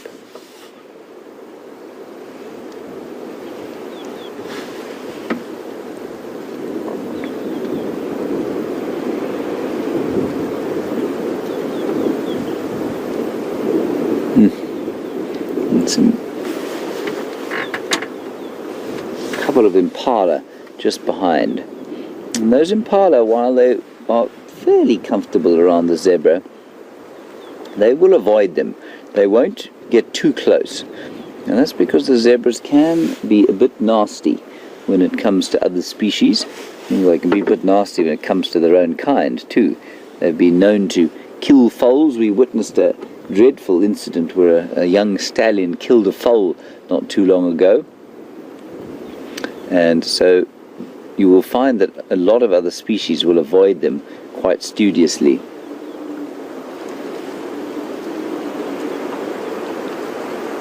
That is really a lovely picture.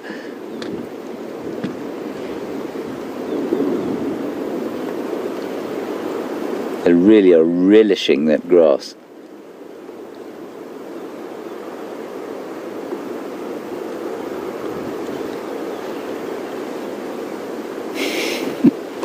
I don't think I've ever seen this before.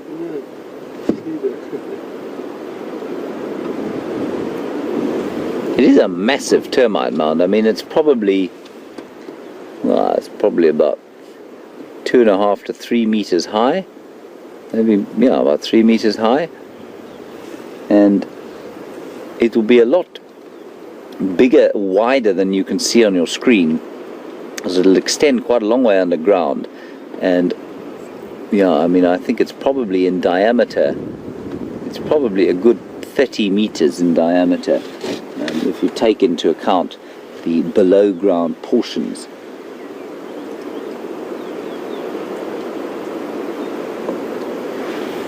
You can possibly even hear the wind starting to whistle a bit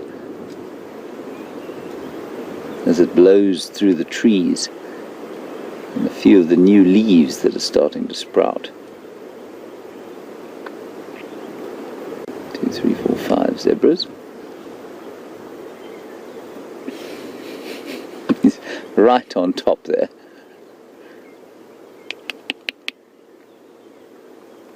If I had a good camera,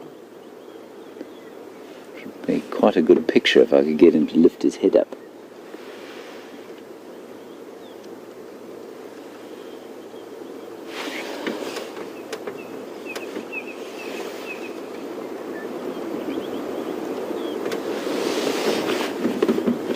Right, I think that is the best zebra sighting I've had for some time. Lurking on top of the termite mound there, not far from the Arathusa boundary now, so we'll get a quick update from then, and then we'll head north. Wonderful. Things are looking up, Bryan.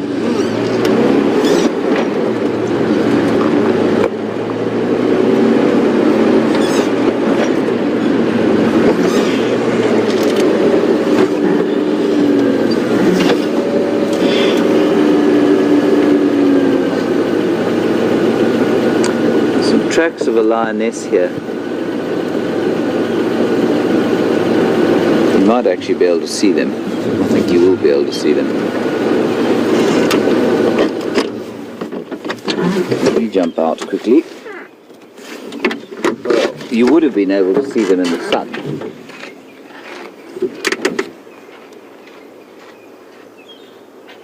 See this one, Bryan? Yep. So here's the lioness track here. I think it's probably from those Styx lions that went south down into what was called Hoffman's early this morning. Probably, that means they probably didn't come onto Djuma. They just came straight down this cut line and then headed south. And as the sun comes out, you can see quite nicely the 4 toes and the 3 little back pads, or 3 lobes of the back pad. And I know it's a lioness from the size. It's too big to be a male leopard, and it's much too small to be a big male lion. A big male lion would be that big again. So the size of my hand.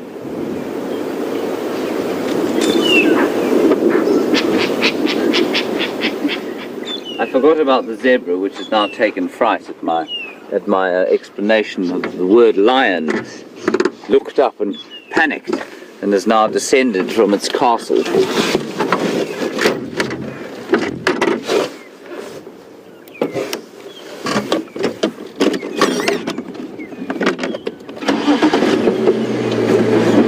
Right, on we go.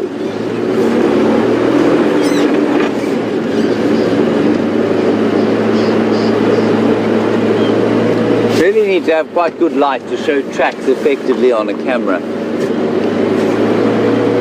So nice to have the light coming from the angle that we did.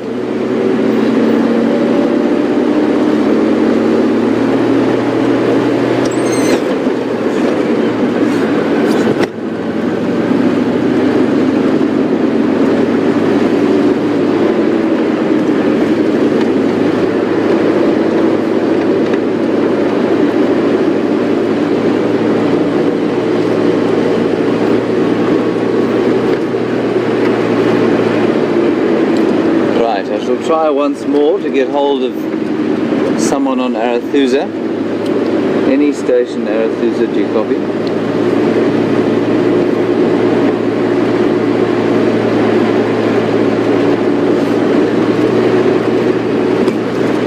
Well, they're trying to talk to us.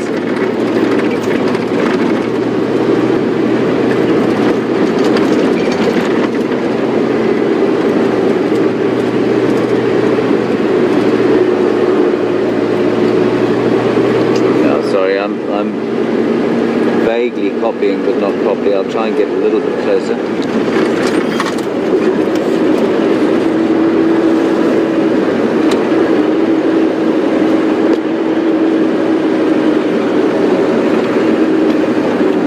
Just checking here to see if there isn't anything going back across into Djuma.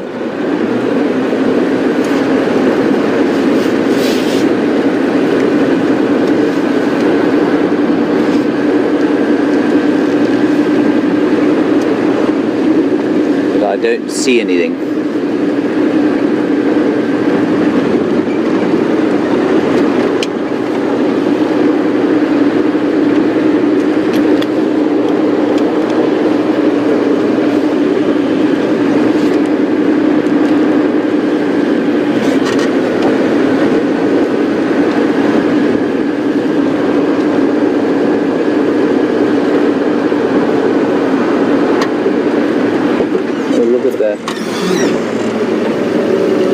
Nightmare in Dallas, while we are just going to try and get back and have a look at these little dwarf mongoose that have flattened themselves against this mound. You see them there, Bryan? Is that alright? They're just sitting against this mound, loving the sun, and really kind of, they are not very, I wouldn't describe them as particularly tough, these dwarf mongoose, so they're just trying to get a bit warm, and they won't be enjoying the wind at all. just be trying to get as much sun as they can before going out on a foraging expedition. Pretty Nightmare, you want to know about mosquitoes and whether we have problems with them in the area or not. Pretty Nightmare, we do have problems with mosquitoes, but not with worms. Apparently you say they give worms to the animals in Dallas, Texas, where you're from. No, they don't do that so much here. It's malaria that we have to watch out for. Again, not really where we are, because there isn't a large sedentary population of human beings. Malaria is not too much of an issue in the reserves, but certainly out in the villages it can be a bit of a problem. And so the first thing you do if you get a temperature is to go and do a quick malaria test. Very easy to cure if you know you have it, but it becomes, the longer you wait, if it goes untreated, it can be potentially fatal. And malaria, of course, requires both the mosquito host and the human host.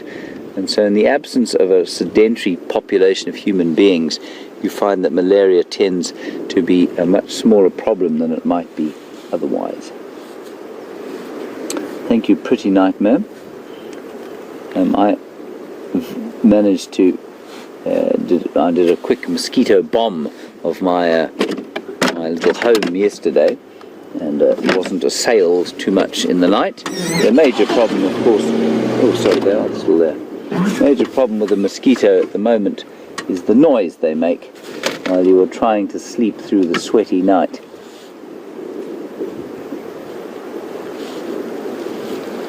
And you can see the light changing all the time as the clouds start to scud over us. And they're coming in from the southeast. So if you look at them now, you can see them moving from the left-hand side of your picture to the right, and that's indicative of a front coming in from the southeast.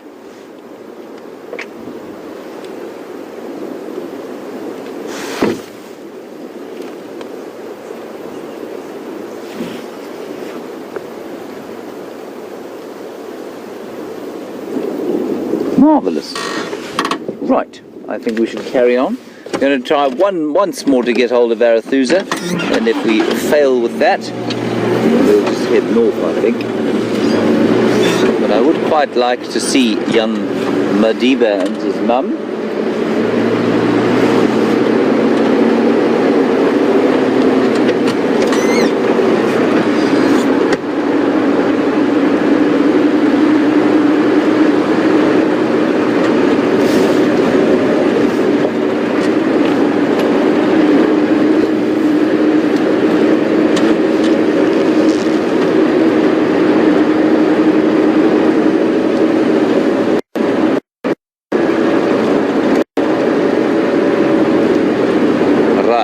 Here we have arrived at the boundary of Juma and Arethusa. I will just drive a little bit onto Arethusa and see if we can't get an update.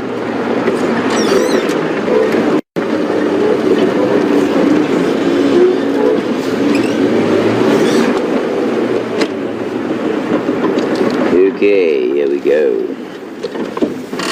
Stop the car to maximize possible signal. Good morning, any stations, Arethusa, do you copy me? I'm just come on at the signpost, so if you're close by, can I have an update for the morning, please?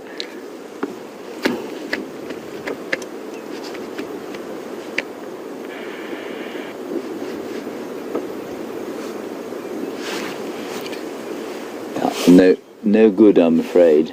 Not copying them.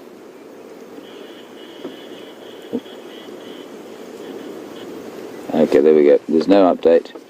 Copy, thank you. We're going to head north towards the Juma waterhole. I think we're still quite away from the possible elephants, but we might find some others on the way there. Never know.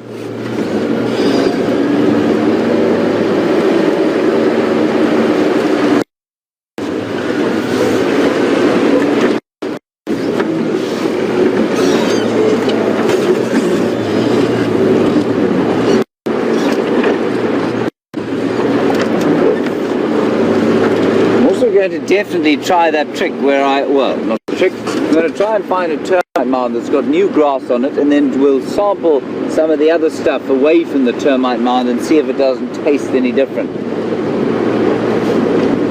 see if we were perhaps zebras, if we would also like to climb upon the termite mound for our meal.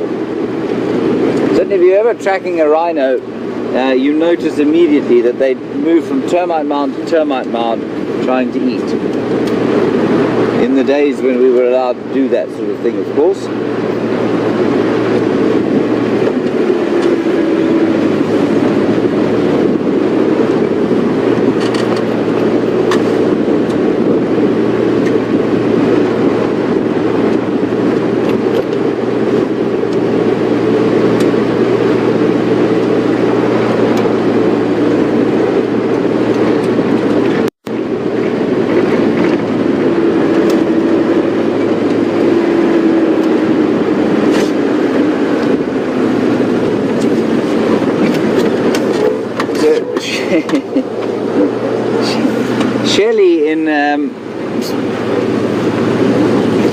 Shelley in California, a very nice question from you. Of course, when we watch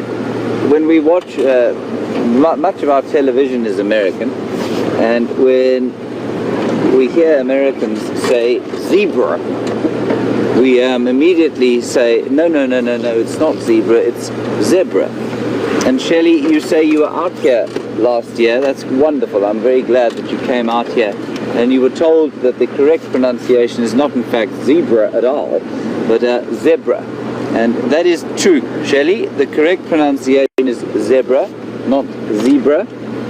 I'm not really sure where zebra came from, or why it was ever said like that.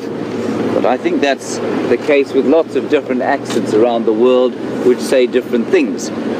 But I think the correct one is definitely zebra. It's always interested me how the same spelling, the same language has resulted in so many different kinds of pronunciations of various words. The British say yogurt, we say yogurt. Americans say tomatoes, we say tomatoes. And nobody says potato, Bryan. We all say potato.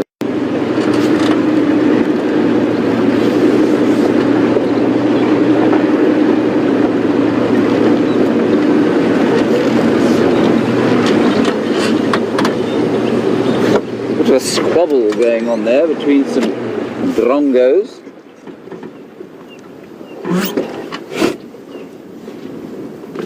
We saw a horrible fight the other day between two drongos. One nearly killed the other, pecking and grabbing at his throat and him pinned on the ground. And you can just hear them making a big noise off to the left-hand side. Unfortunately, they're quite far away.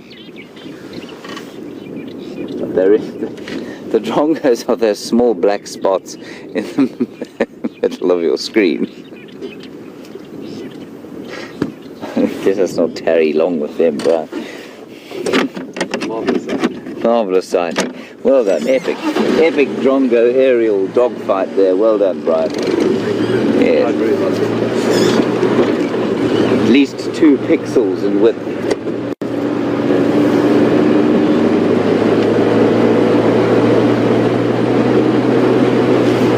And of course, on the accents, and why it's relevant to this drive is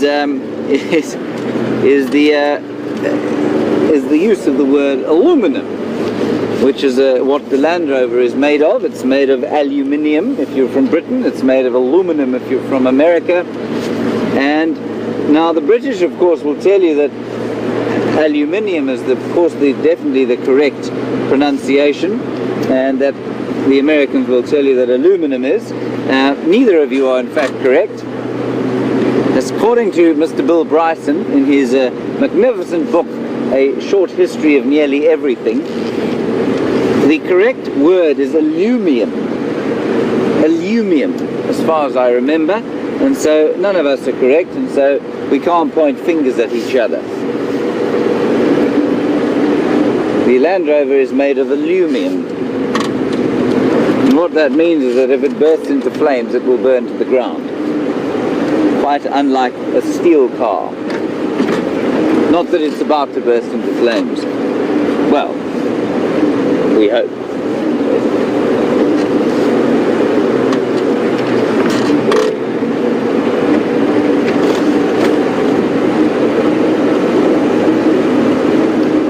Think of other words that might be conflicting.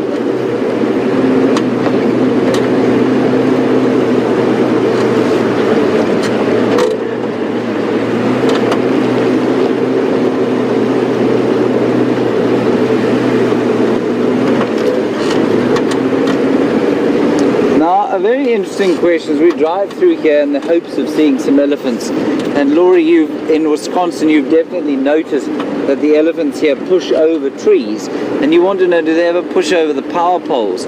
Laurie, they don't tend to, you know, and that's mainly because there's nothing for them on the poles. There's a bateleur. Is that what we're looking at, Bryan? Coming down.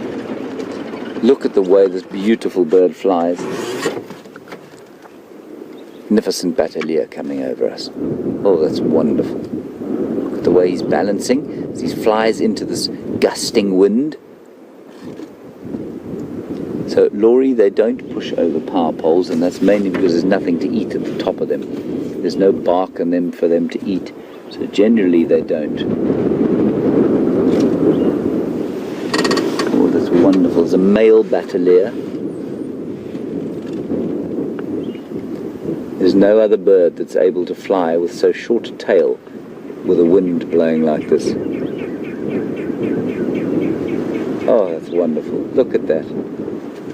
It is truly a wonder of the avian world, the design of the bateleur.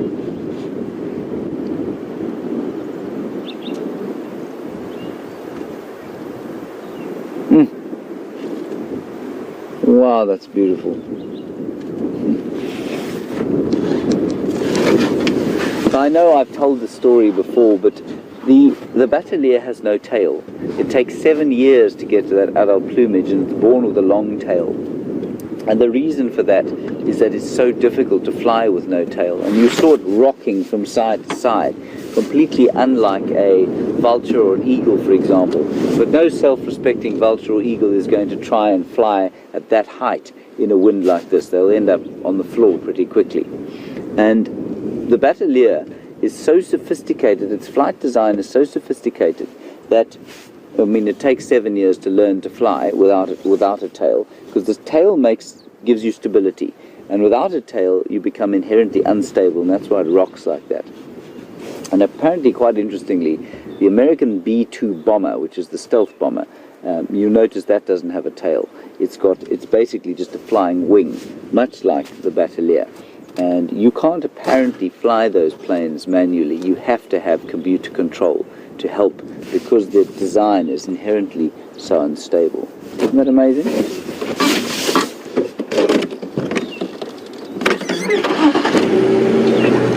Right, onward.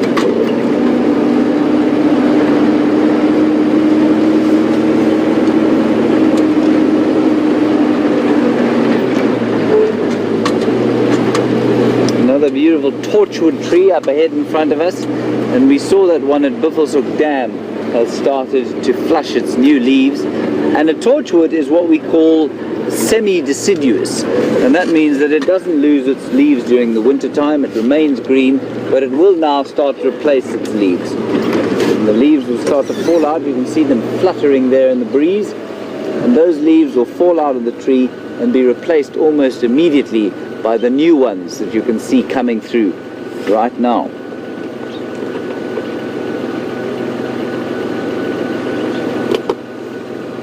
Lovely. Balanites mogami, the torchwood, or green thorn. And it's called a green thorn, of course, Bryan, because it has... Exactly.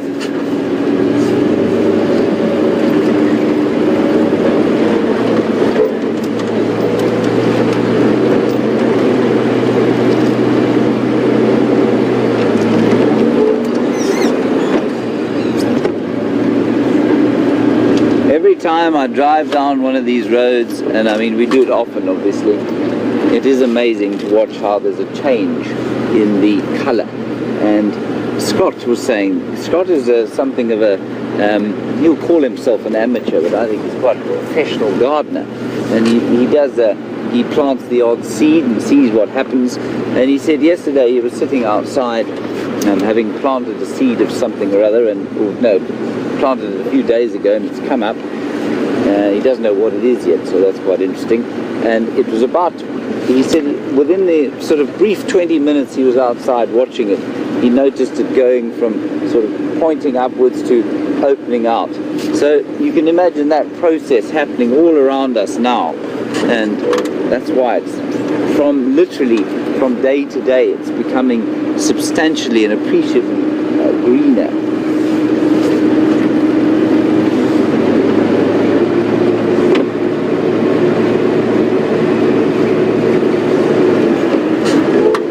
Tracks of elephants on the road here. Very nice to see some elephants at this stage.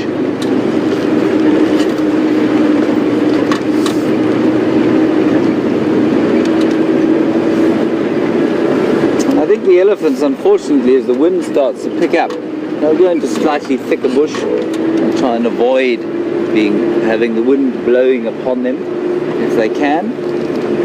And for them also, they'll be so happy with the rain because it does mean that they can now start to graze. An elephant will always graze if it has the chance to, rather than eat bark and leaves and pods and hard things that grind their teeth down.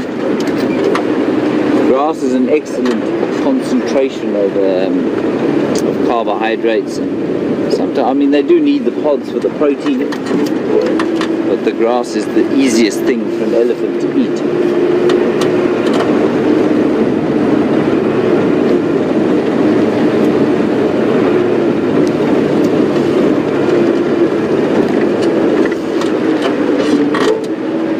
We're also now driving through a grove of what's called terminalia bushes, or silver cluster leaf. And the silver cluster leaf produces a flower that will make this area where we are now almost a no-go zone because of the stink. They smell like really rancid, dirty feet. So think of the foulest smelling foot you've ever had the displeasure of coming across in your life, and that is what this grove is going to smell like when the terminalia flowers come out. They must be pollinated by some sort of carrion-eating insect.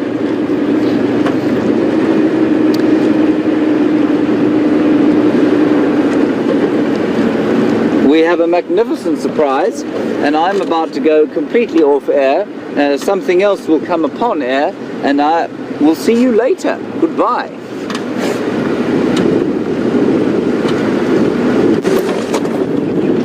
Hello and welcome to the Wendy, who's made a miraculous return. Eugene has been up since the crack of dawn, putting all the technical things up.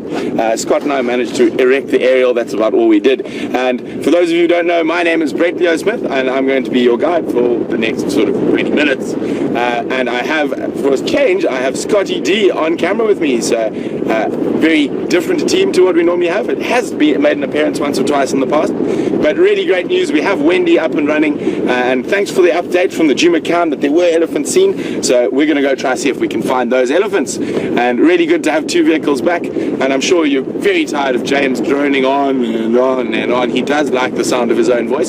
So we're going to go see if we can find some animals instead.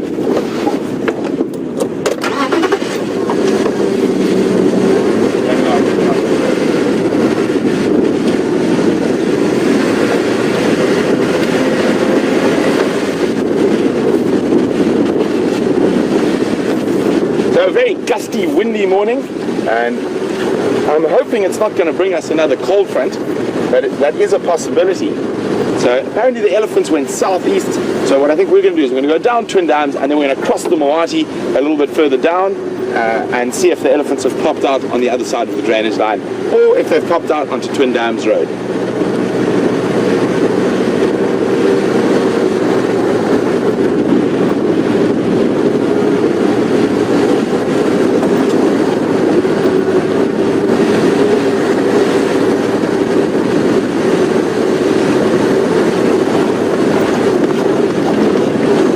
So it's amazing how much the bush is changing around us. There's this sort of hue of green everywhere. The air is nice and crisp and fresh and clean. Yesterday I noticed that there was a lot of smoke in the air, and I think after this little bit of rain, I think the Kruger National Park and the Manuleti have taken that opportunity to burn some of their grassland areas in preparation for the oncoming summer. And so fire is actually good for a lot of Africa. The majority of Africa outside of the rainforest basin and the Congo basin are grasslands and savannas, and those are fire climax biome. So what that means is a lot of the plant species and grass species need fire to regenerate. It also destroys all the moribund dead sticks and grass that are everywhere that are actually unpalatable to most things.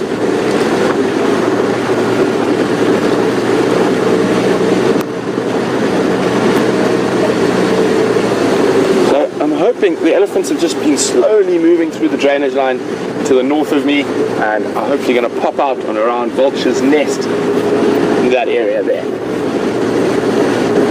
Just going to be on the game drive radio for a second, see if there have been any updates on Vuyatela. Morning mobile stations, any updates for Vuyatela, please?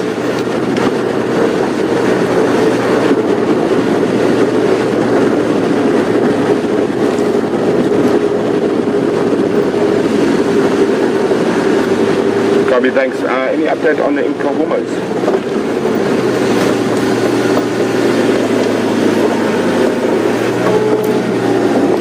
Copy, thanks, James.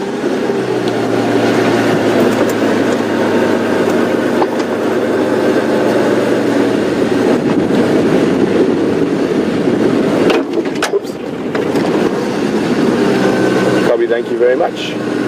Hey guys, it's just quite a strange little mark on the road here next to me that made my foot slip off the clutch there. Initially I thought it might be elephant dragging their foot, but now it actually looks far more like a drag mark to me.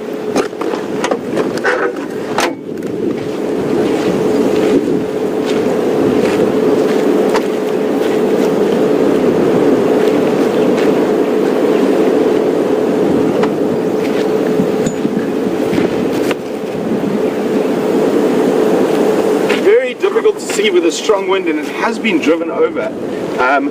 It still possibly could be an elephant dragging his foot, but the wind has moved the sand. I'm just going to move further down the road where it's possibly a bit softer and we might be able to see a bit better. What do you think, Scottish? Sounds good.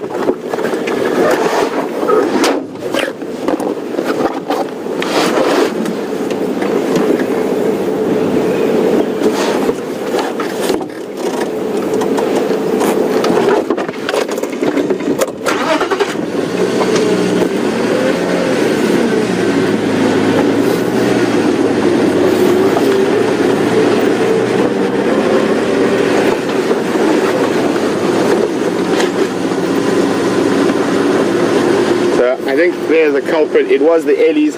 Just on that harder piece of soil, it did look slightly like a drag mark, but I think it was just an elephant maybe dragging a branch rather than dragging its foot.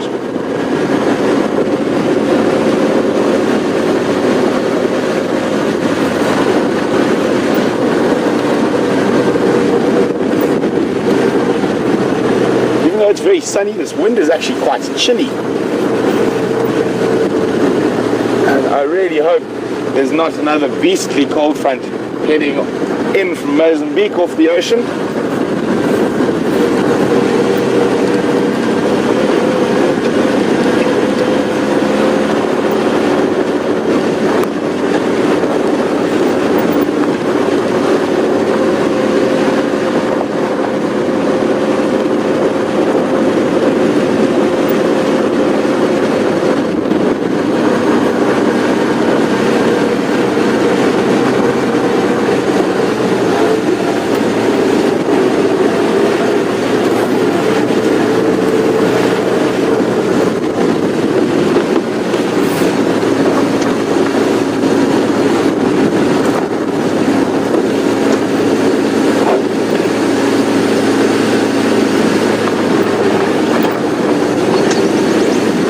Lots of welcome backs for the Wendy. We're very excited to have her back as well, and definitely going to improve our chances on finding you guys the best sightings out there, having 2 vehicles operating.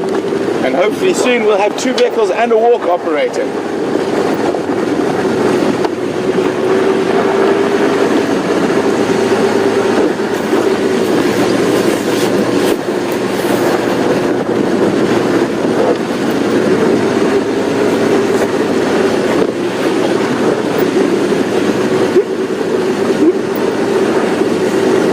I can hear Scott giggling in the background there. I'm having a bit of problems with my radio comms, so I think Scott's actually hearing, but I'm only catching every second word. Basically, X-Ranga has picked up on your foot slipping on the clutch and mentioned that you should be more careful and not break the vehicle that's just been fixed. well, X-Ranga, I actually have no comment back for that. See, I get slightly distracted around the things around me, like a possible of a leopard drag mark. And yes, I should possibly be a little bit more careful with the clutch, although I think the clutch is the least of our worries on these vehicles.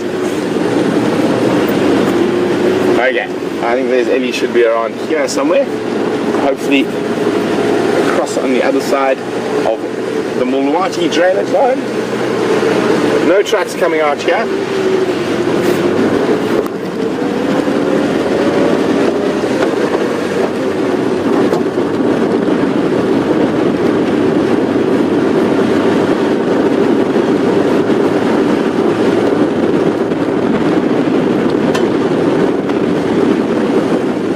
Seems to be getting colder and colder.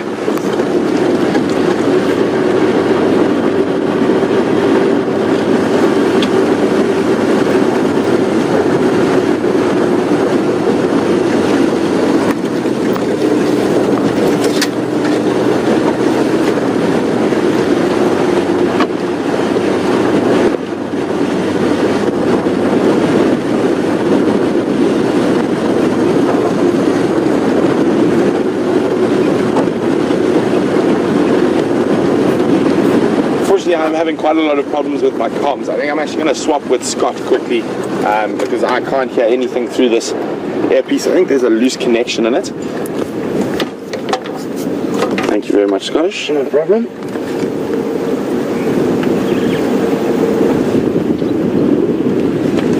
Okay.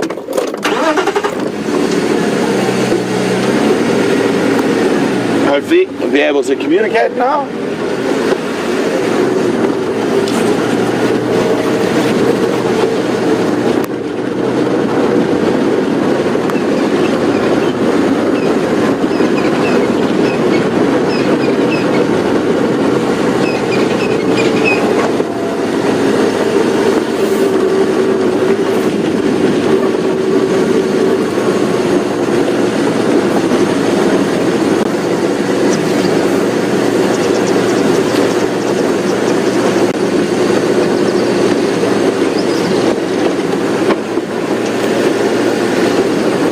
Very interesting question from Sibusiso in Hammanskraal. For those of you wondering where Hammanskraal is, it's just outside Pretoria, one of the capital cities of South Africa.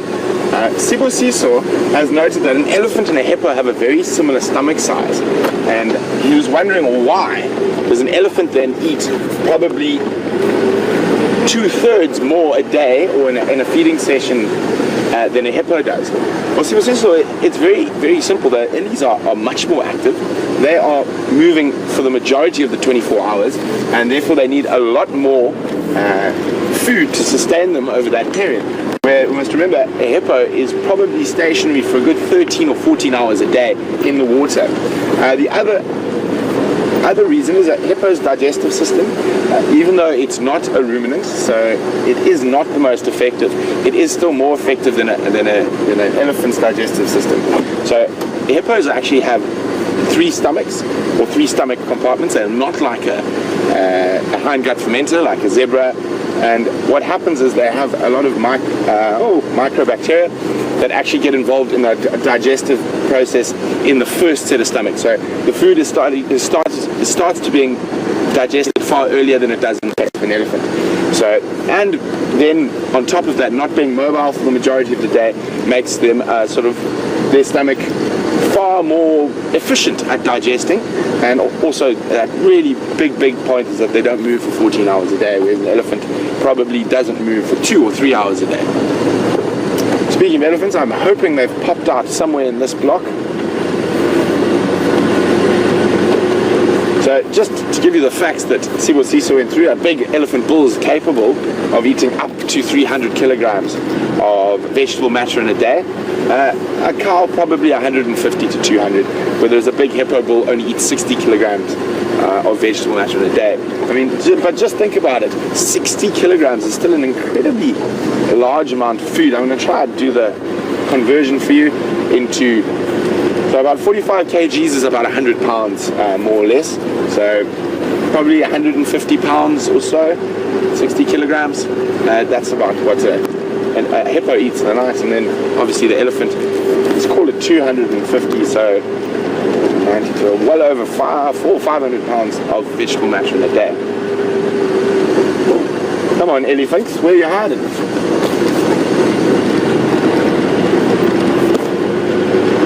I did hear a report on the Game Drive channel that there were possibly some elephants near the Buffelshoek boundary, so we're going to head up towards there and then possibly cut across, see if we can catch up. I think it's a different herd from the one that came to the Juma waterhole.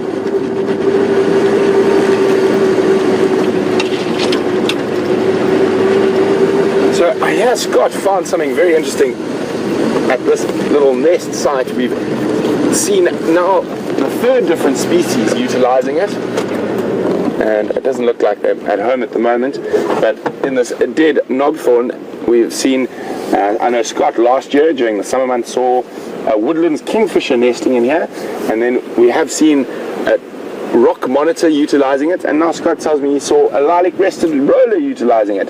So they timeshare in these nesting holes, and different animals and different birds will use it at different times of the year.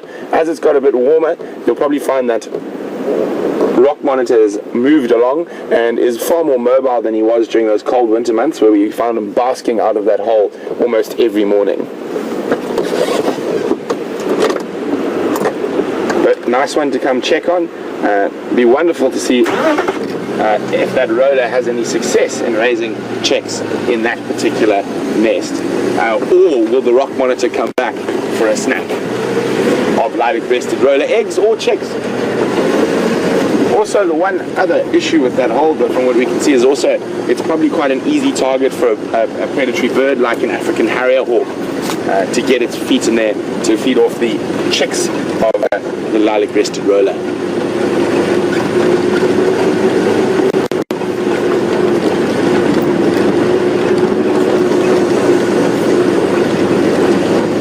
It is possible that these elephants have stayed in this very thick block here, and that will make it a little bit more difficult for us to find them.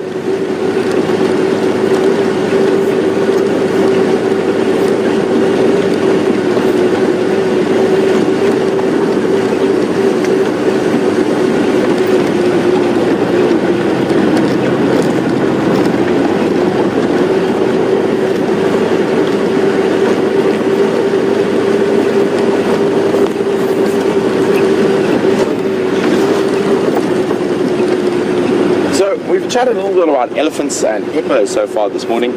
Now, Sandy from British Columbia has got a very interesting question. If any animal out here in the bush basically is barren, so an elephant, a lion, a leopard, and she's unable to have babies, will she still continue to come into estrus and attempt to mate? And then said same for the male if he is sterile.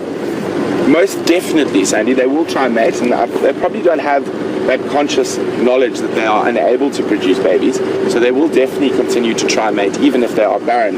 And with elephants in particular, if we go to the male side of them possibly being sterile, I was lucky enough to be involved a few years ago as an observer on a laparoscopic vasectomy of an African elephant bull. So there's a little reserve on the border of Swaziland called Sigumvela, and they had a problem. The elephant population was expanding too much for this very small reserve. So in the past, many different things have been tried to curb elephant populations, from hormonal treatments of the females what happened is that it really confused the sort of social structure of the elephants using hormones. So as a bit of a new study, and it was actually sponsored by Disney, all the procedures and the drugs were sponsored by Disney, and so what they did is they decided on a percentage of the elephant bulls, so they obviously didn't want to stop them breeding completely, guys. It's just a little, in this strong gusty wind, there's a little female duiker. Hopefully she doesn't bolt. There's a little male, I think I see some horns there. Yep. So bedded down in this cold, gusty weather. Nice little spot, but protected behind a big bush there. You can actually see those pre-orbital glands very clearly below the eyes there.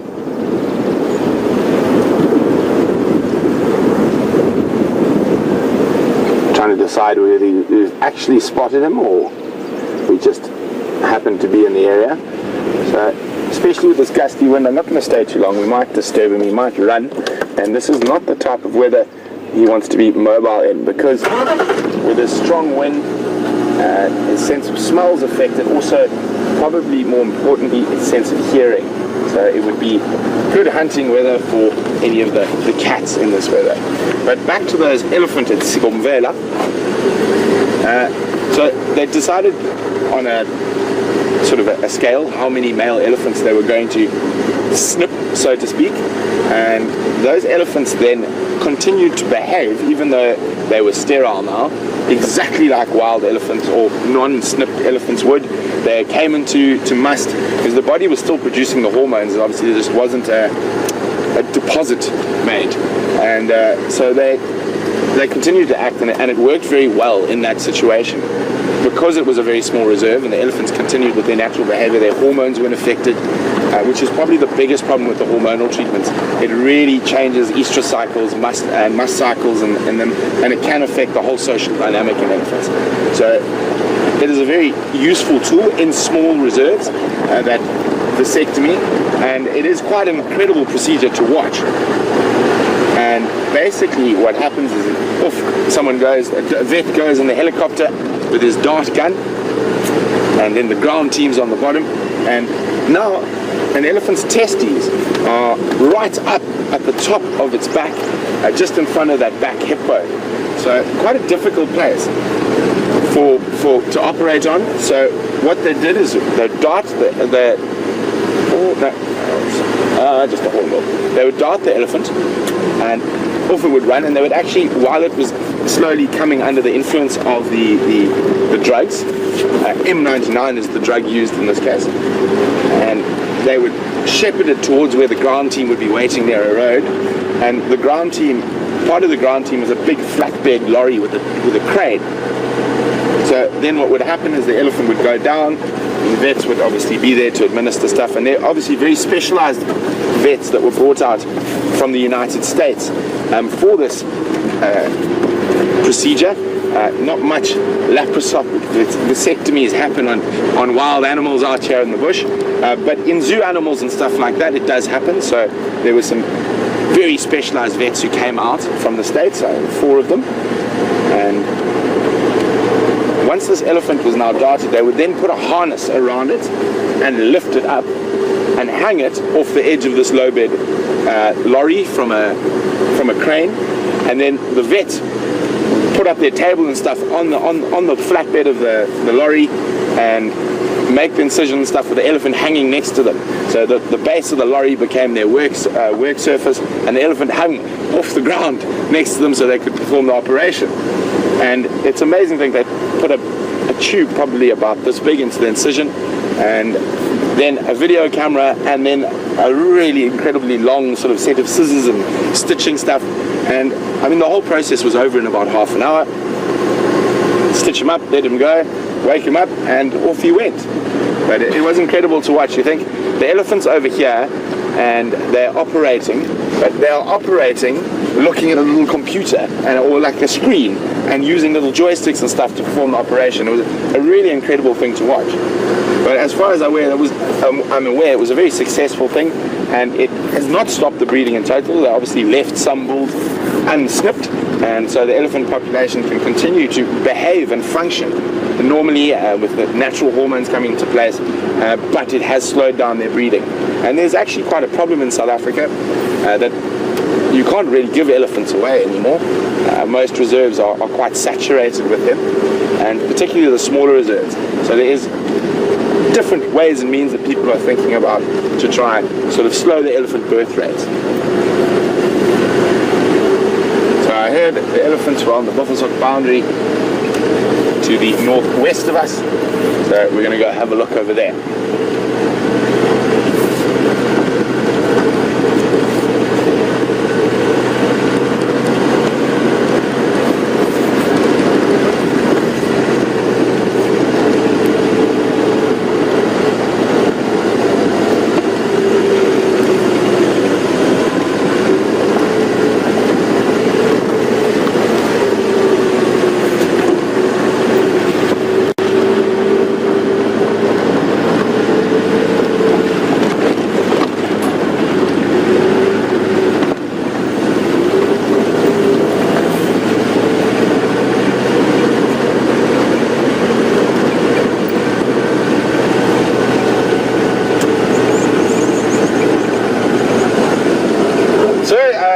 Apparently there's the combination of Scott and myself on the same vehicle is making quite a few people's day, and Arcadia would really like a picture of Scotty on camera, so I promised to take one and I will post it after the end of the morning safari.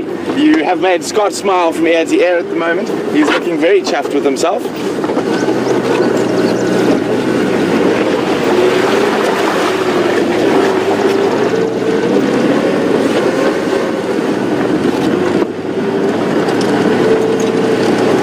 Look at that. Now, if you look at the road ahead of us here, you can see how this mud wallow is probably going to take over the road at some stage, and we're going to have to move the road.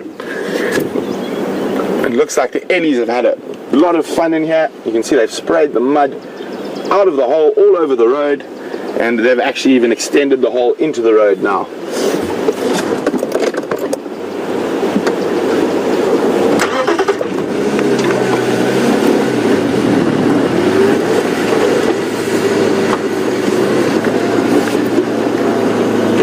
Muddy. Yeah, we're going to have to think about maneuvering the road, because I don't think that mud wallow is going to stop growing.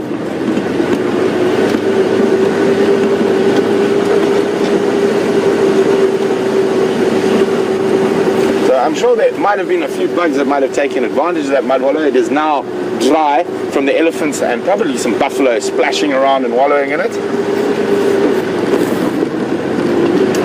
So the mud wallows or pans, as they become eventually, that we find a lot of life in, are the more mature ones, the older ones, because there is a chance for vegetation to start growing on the edges.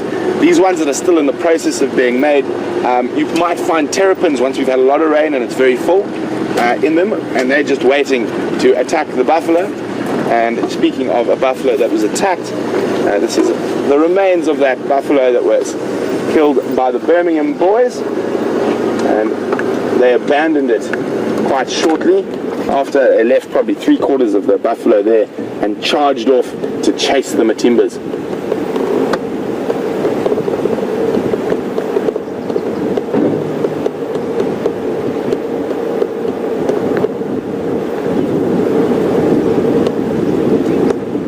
There we go.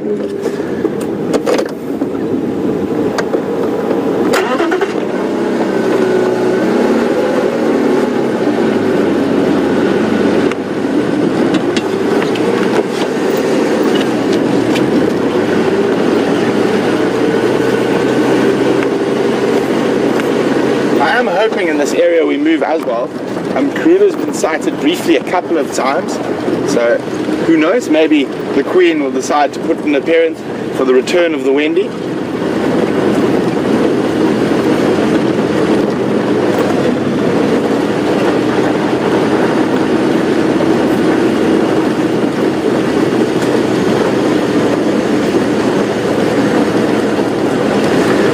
we continue to see what else we can find along here, we're going to cross back across to Commander Bond, who is, as always, doing exactly what you ask of him.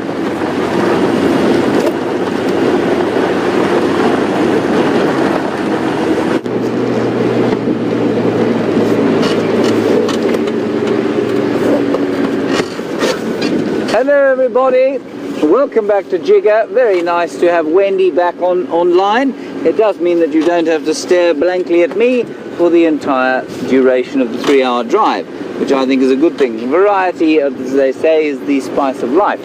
To the extent that my hat is now in a different direction, and that is because it's not so much for variety, but because the wind became so strong that it threatened to blow off my head. So please excuse my slightly gangster style, if you like, for the remainder of this drive. We have come to look for some buffalo bulls that were apparently around here.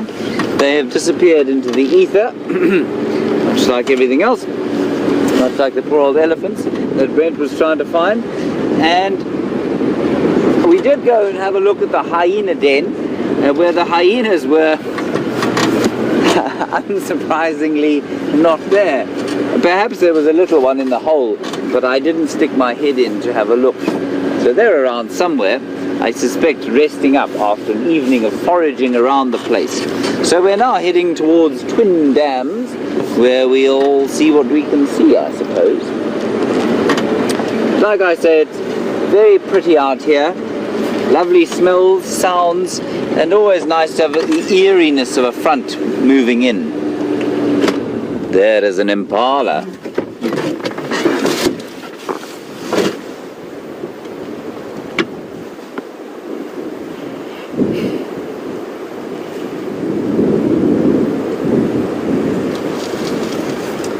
Beautiful little male impala here. He's quite a magnificent animal, but he doesn't want to be alone for too long in the wind out here before a predator, that's assuming there are any on Juma, will sneak up on him as the wind blows and rustles and takes away their scent and impairs his hearing by rustling.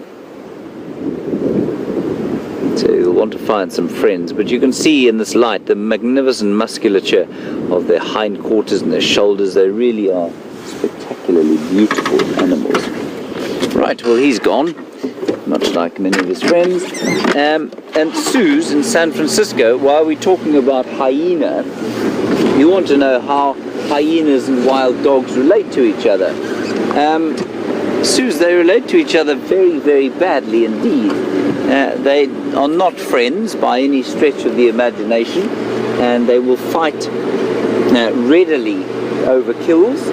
Hyenas will definitely try and steal from wild dogs, and often will come into wild dog kills because wild dogs make an enormous noise when they kill, communicating and chirping at each other, and so often there's conflict between them, and there's definitely no love lost at all. They don't like each other in the slightest. There's a very odd looking tree here, Bryan. What is this thing? Oh, it's so odd that it's entirely common. It is a Natal Gwari. Sorry, it looked very different. Everybody, that'll be about as fascinating as drying paint to you. I thought it was a different species, but it is a Natal Gwari. Well, it's a very pretty Natal Gwari, glistening there in the morning sun in its new fresh spring bloom. Well done, Bryan. That might win us an award. Best sighting of the year. Best sighting of the year. Next to the rock that Ruth in Pennsylvania asked us for, that Gwari must rank right up there.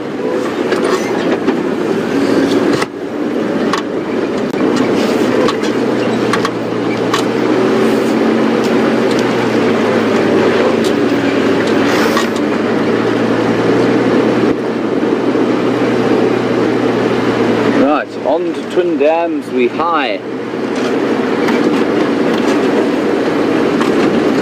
Into the howling gale.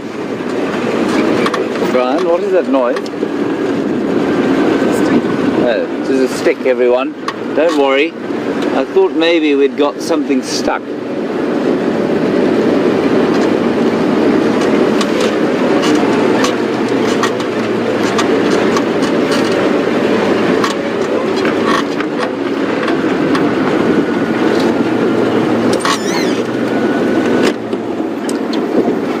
is actually quite pretty and quite interesting. So there's a jackalberry tree above us here, and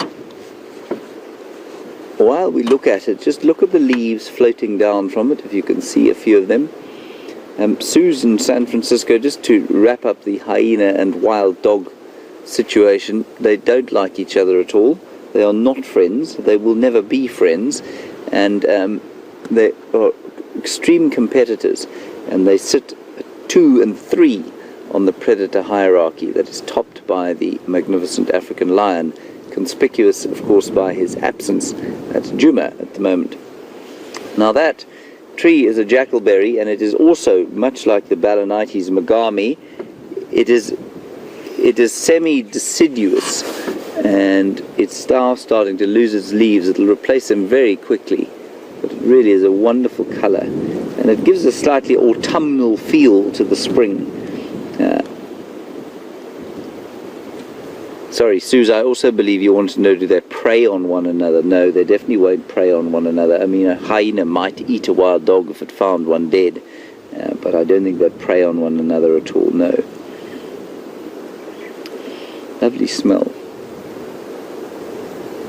So this tree will lose its leaves very fast and then gain some new ones. In fact, I suspect before they're all gone, the new leaves will start to sprout. Marvellous. Right. Twin Dams is a hive of activity.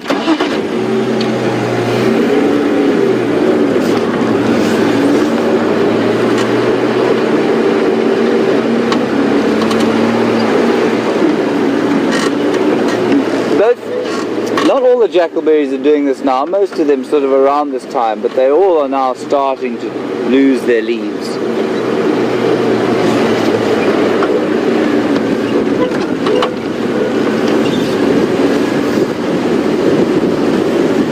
Oh. Thank you, Marianne. You apparently like my gangster look, so I shall maintain it for the remainder of the drive. That's more, yeah, it's more rock than gangster. Yeah.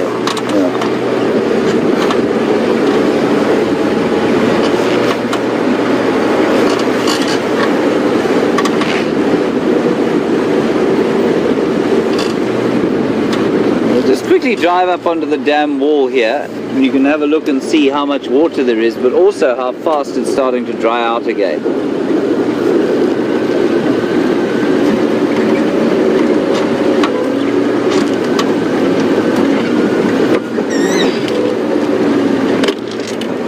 Beautiful pea green algae here. While we sit and have a look at Twin Dams, again, I have no idea where its twin actually is.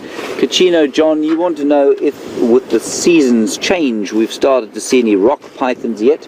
Kachino John, I'm sure they're around, I just haven't seen any just yet. But they're one of my favorite snakes, I must say. So I'm hoping to see one fairly soon. We have had 3 snakes in camp recently. We had 2 variegated bush snakes and 1 red-lipped herald yesterday.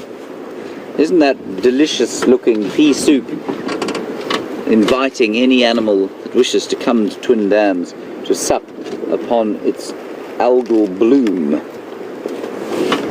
Now, Bryan, there's a brown snake eagle up there.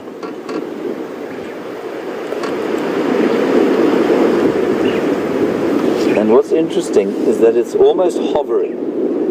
I know it's quite far away, but it's almost hovering in this wind. And its cousin, the black-breasted snake eagle, is one of the only birds that is truly able to hover.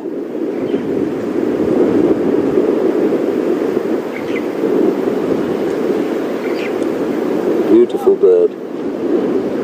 And what differentiates it from a standard issue eagle like the Wahlbergs is of course that it has bare legs. It does not have the feathering down to the talons that a Wahlbergs or true eagle would have, and that of course apparently is to apparently it helps it to catch snakes. I'm not really sure how, but apparently it's quite helpful.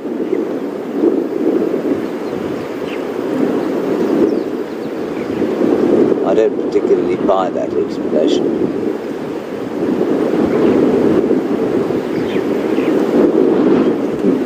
You can hear the wind starting to blow quite strongly now. So it'll be very interesting to see this afternoon what it all feels like. There he's hovering, dead still. And that's purely because of the wind.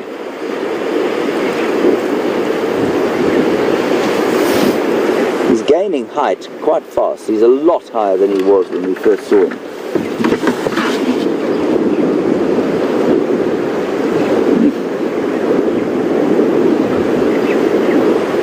Beautiful. And Bryan, there's a Wahlberg's above him. I don't know if you can see that.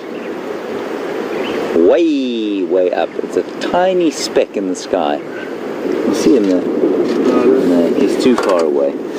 There was a Wahlberg's eagle way up, another sort of that height again above. And there are quite a few. If you look carefully, you can see one or two big birds around the place just trying to gain height as this wind and a little bit of heat starts to build.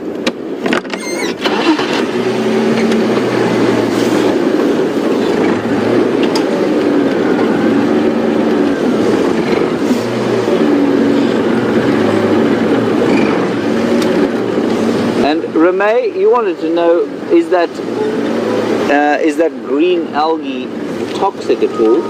Ramey, it isn't, as far as I know. I mean, I wouldn't stick my face in it and have a drink, but I think that animals can drink it pretty well. And yeah, so I don't think it's toxic, and it will certainly feed all sorts of other creatures. The catfish will enjoy it, and the tilapia will enjoy it, and probably various other things. Right, on that note, let us cross back across to Brent and see what he's got to show you, and I'll see you just now.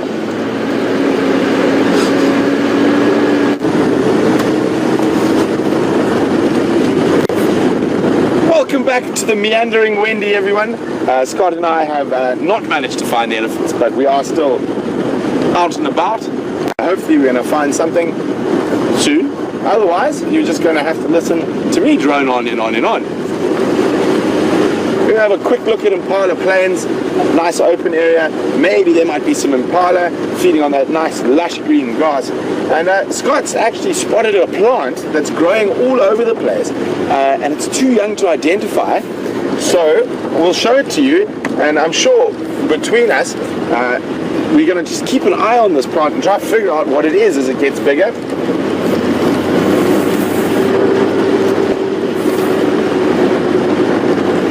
So we were hoping for any sign of Madame Karula, but unfortunately no tracks and no sign of them just yet.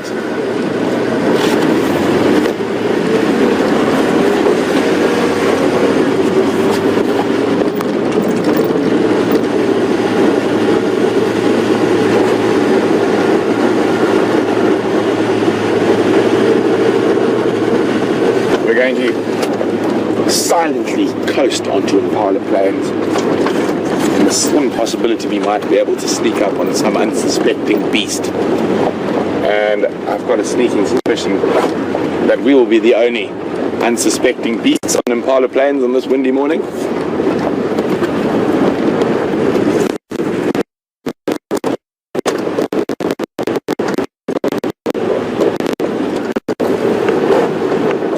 Can you see your mystery plant, Scotty?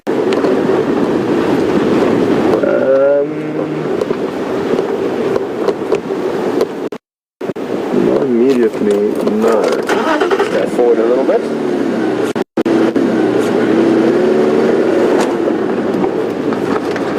I am really excited for the first wildflowers to pop out. I think it is going to be a race. I think the Wildtharias will win. They've managed, some of them were even flowering a couple of weeks ago before the rain. Let's see if we can find Scotty's his unidentified plant and we can have a look at it.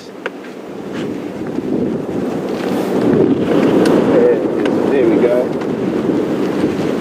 Here's one here.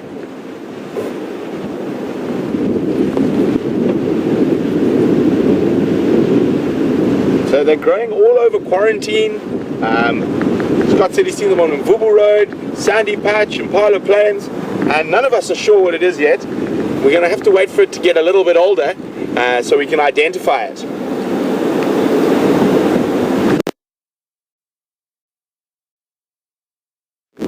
A really fun little cameo, and great to have the Wendy back, and also great to be on the vehicle with Scotty D. So it's been fun. For the last few minutes of the show, we're going to, and you will see 2 vehicles out on the Sunset Safari today.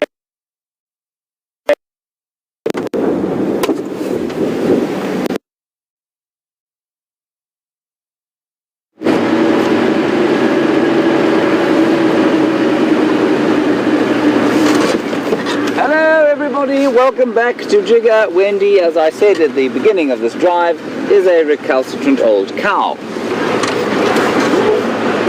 She's just gone unlive again. I'm sure that she will be back for the afternoon though, with any luck. She's not my favourite. Although Jigger is older and seemingly more decrepit, she is far more reliable.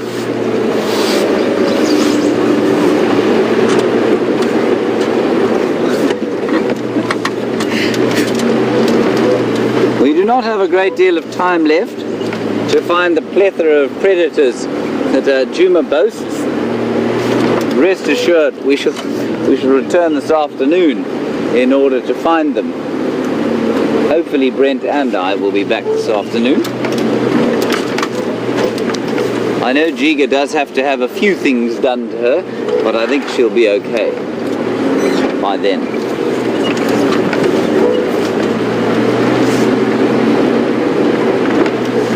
So, it has been a drive of, well, shall we say, peace and smaller things that the bush has to offer. And I thank you once again for all of your comments and questions, which do stimulate many topics of discussion. Thank you very much. A big thank you to Bryan on camera for persisting with me the whole way, and say hello to the thumb. Hello, thumb. Yes, xylitol free thumb, that. A big thank you to Tara and Louise in the final control, of course. And we're most pleased to have Wendy with Brent and Scott on camera today back. Hopefully all will be okay this afternoon. And a big shout out to Eugene, who obviously spent much of the morning fixing bits and pieces up. So, thank you very much. That's all I have to say to you this morning. We will see you this afternoon at some stage. I hope that you stay safe and happy and healthy wherever you happen to find yourself on the blue planet. Bye-bye and see you later.